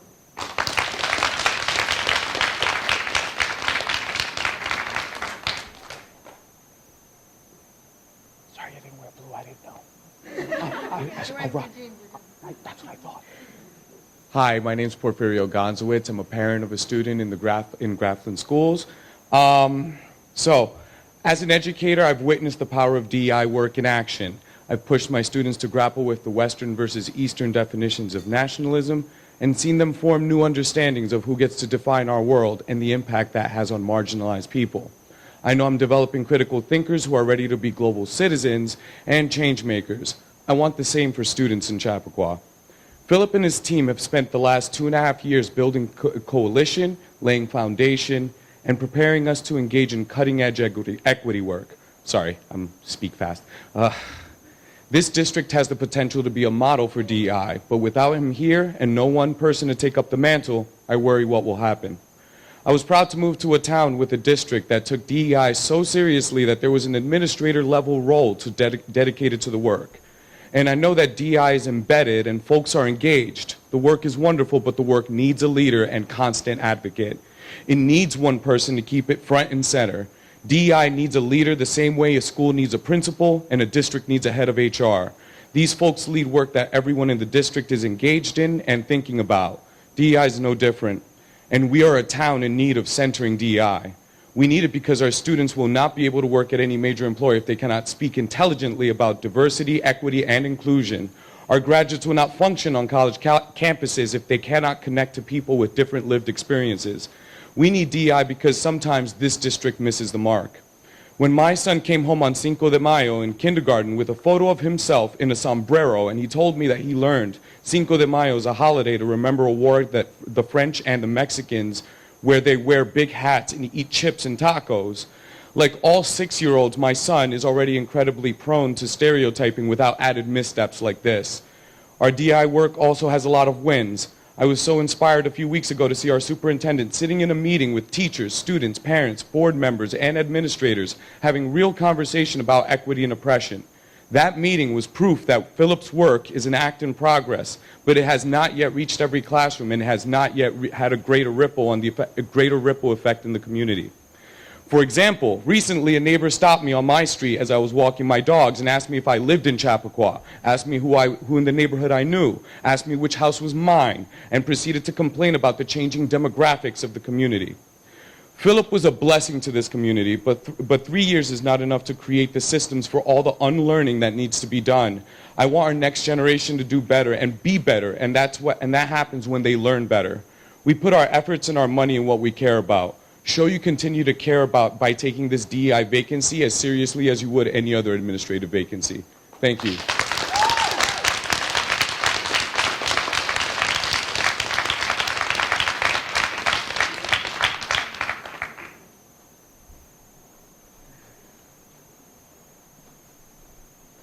Okay. Hello, everyone. I'm Larry Liu, resident of Chappaqua. So I'm just going to make some quick comments. First, thank you, Superintendent Aikman and Director, I hope I get it right, Gobando, for supporting the badminton program. It is really important for my community, and thank you for including us in the culture of belonging, and that's really important. And many residents of color in the program traveled thousands of miles and found Chappaqua home, and some of them escaped dictatorship. We really appreciate the efforts. Regarding the topic that everyone's talking about, I personally believe it is important to give the time and the space for the Board of Education to deliberate and make policies and conduct planning. Being reactive is not conducive for policymaking. Having said that, we need to have careful planning for the transition period during the board's careful deliberation. I saw there was a detailed plan that we already have. In addition to me, it is important that the progress in the school district is solid and incremental. The progress needs to be solid and incremental. It applies no matter which direction we're headed. The burden is on the school district to explain to the community the reasons and the consideration for significant changes, especially for important work as diversity, equity, and inclusion. And also, I appreciate the Board of Education, the school district, the efforts to make reasonable efforts to meet where the people are for issues related to equity, diversity, equity, and inclusion. And finally, I think that it's really hard job to be board members. I thank everyone for the great efforts. And a personal note to Ms. Huang. We may disagree on a lot of issues, but you are the role model for my community. It's not easy to put yourself out there. I know, so it's based on my past experience. When I go into a room, nobody assumed that I have leadership. So it's really hard for you to put yourself there and be a role model for us. And thank you. Thank everyone.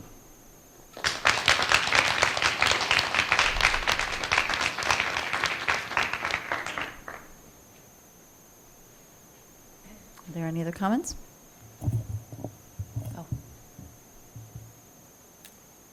Good evening. My name is Barrett Flom, and I am a parent of a kindergartner at Grafflin. I wanted to stand up and point out that a theme that I heard from the BSU student speakers tonight was that the DEI initiatives and efforts should begin earlier, and that these are things that should start much earlier than their high school experiences. And I think that this is very important as a parent of a kindergartner to think about. And I think it shows that this role that needs to be filled, it's not something that should just consider feedback. We shouldn't be reactive in this community. We have already heard from our community that there are systemic problems with racism in our school district, and we should listen, and you have listened, and we need to continue to listen and move forward. We can't pretend that 2 to 3 years of work is enough. We need to keep doing the work.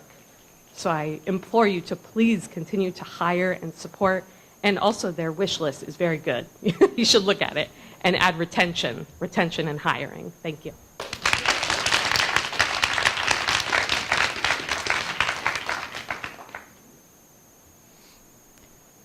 Okay. We're at the conclusion of public comment then. Does the board want to discuss anything or make any comments on anything that was said? Okay, so maybe I'll just share. I just want to thank everyone for coming and speaking tonight. It's not easy. We have a group of students who've stayed up late here and prepared very thoughtful comments and suggestions for us, and I really appreciate you taking the time to do that and advocating for yourselves. And we're listening, taking notes, and understanding what you need. And so thank you for coming here and sharing that with us. I also want to thank different members of our community representing different groups, sharing your thoughts with us as well. So all that is deeply appreciated. And I hear the need to have a position that's laser focused on our equity work. And I don't disagree with that. I just feel like we need to look at the structure of that position. And I heard that in some of the feedback we received this evening too. And so I look forward to partnering with Andrew and working with the CARES committee that's made up of our faculty, our board members, our community members, and some of our students to talk about that further, and that'll be the focus of our December meeting. I just want to make sure that we move forward in a way that encompasses everything that people are feeling like we need to support, but we build a position in a way that it actually can do the work successfully. And so I think we have shared goals. It's just, I feel like based on where we are right now, we need more time to be thoughtful about how to structure that position in a way that makes sense based on what we've learned from our experience with Philip. So thank you all for your comments. And if you have additional comments or additional thoughts, please email Mr. Corsilia or Andrew for our adults so we can look at those as we move forward, and we'll share them with the larger care committee because we're going to work on this together. So thank you.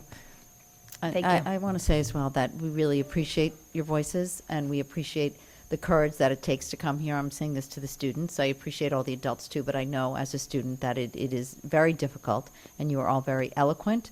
And just on behalf of the board, I want to say that your voices matter to us, and we are here with the administration all the time. There's absolutely no way that we are going backward in terms of our DEI work. It is imperative to us that we go forward and we make it stronger and we make it better, and that we make all of you feel supported in this community in the way that you deserve to be supported. And I appreciate you sharing everything with us. It matters to us, and we are listening, and we will take action based on what you've said and based on all of our feedback and our discussions with Philip Marcus and all the people doing this work. But everyone up here is committed to making this work stronger, not to go backwards. So I just want to reiterate that. Okay. Thank you so much. Jane, actually, I wasn't going to say anything, but I think I'm compelled to speak just for a little bit. I just would like to, just as Jane said, and many of you have also spoken tonight, there's a lot that was said and there's a lot that has happened, not just in the past couple of years that Mr. Marcus has been here, but over time in history. And I I don't have a full plan here to roll out to you or anybody right now, but I just want to make clear that that does not mean that this work is not important. That also does not mean that our commitment isn't real. The commitment is real. We also know that the struggle is real. I have 3 students in the district. I'm a person of color myself. I'm not sure if you can tell I'm wearing a mask, but I think everyone sitting up here, we understand and we realize how important this work is to move forward, to continue to move forward, and to better it, because there's always room for improvement, and to make it stronger. And it's not to take away from anything that Mr. Marcus or anybody else in the building levels have done so far. There's always going to be opinions about how we do this work, and there's not one way.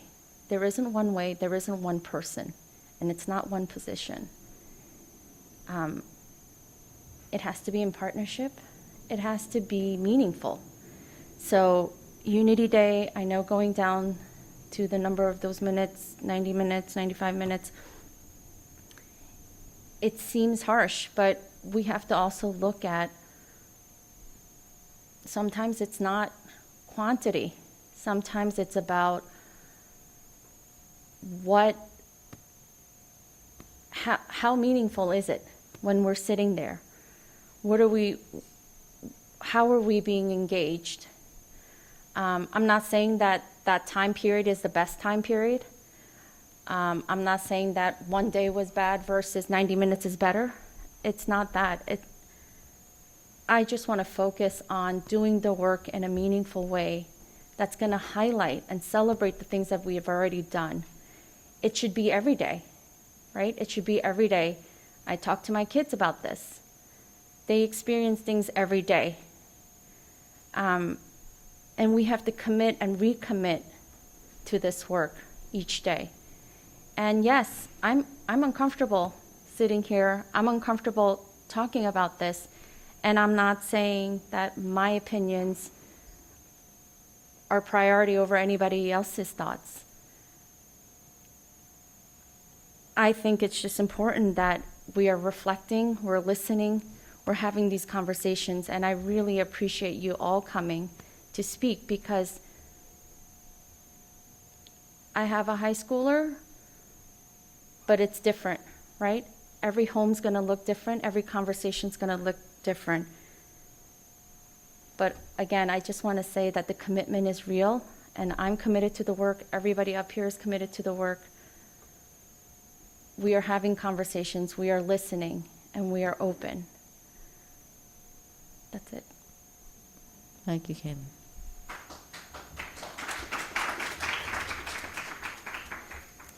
Okay, thank you all so much. We are going to move ahead to item 3 on our agenda, which is approvals and ratifications. Items 3.1 and 3.2 are the minutes from the meetings of October 19th and November 9th. Can I have a motion to approve the minutes from those 2 meetings, items 3.1 and 3.2? Hillary, may I have a second? Ryan, any questions or comments? All in favor? Aye. I recommend 4.1 instructional as presented.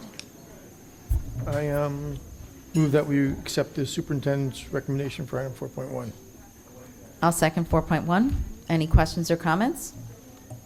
All in favor? Aye. I recommend 4.2 non-instructional as presented. I move that we accept the recommendation for item 4.2 from the superintendent. Can I have a second?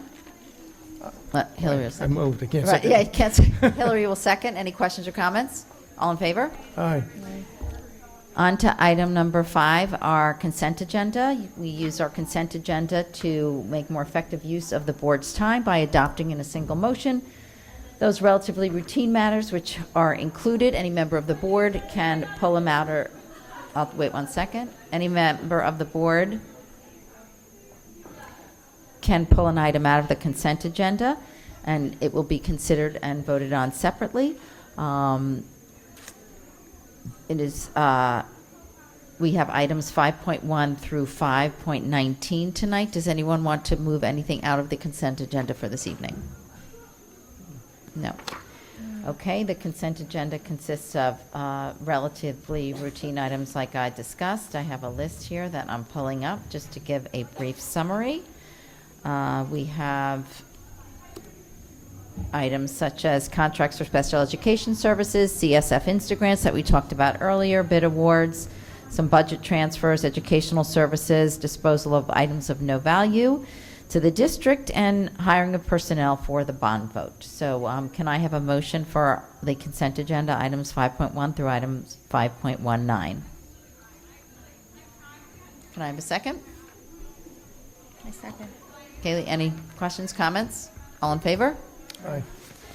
Okay, we move on to item 6. This is acknowledgement of a number of contracts that were previously approved by the superintendent pursuant to Board Policy 6085. I'd like to take 6.1 through 6.6 in one motion. We already discussed Rhoda Moore's contract, which is in 6.1, and these are for some keynote speakers or some letters of agreement for Unity Day speaker, etc., and a contract for the musical theater for Hairspray royalties on 6.5. Can I have a motion for 6.1 through 6.6 to acknowledge the following contracts? I'll second. Any questions or comments? All in favor? Aye. No facilities, on to financials. 8.1 is the acknowledging receipt of the appropriation status report for September of 22. 8.2 is the revenue status report for September of 22. 8.3 is the treasurer's report for September of 22. And 8.4 is the extra classroom activities fund quarterly report for September of 2022. Can I have a motion to acknowledge 8.1 through 8.4? I'll move. Can I have a second? I'll second. More in a second. Any questions or comments? All in favor? Aye. Notice of future meetings. Our next meeting will be, actually the next meeting is the bond vote on Tuesday, November 29th, 7 a.m. to 9 p.m. at the Horace Greeley High School gym. There will be a meeting Wednesday, November 30th at 9 a.m. at the Ed Center. And then our meeting after that is Wednesday, December 14th. It's a Seven Bridges Middle School presentation. We'll be back at the Horace Greeley High School auditorium. May I have a motion to adjourn our meeting this evening at 10:36 p.m.? I move. Can I have a second? Second. Kaylee, all in favor? Aye. We're adjourned.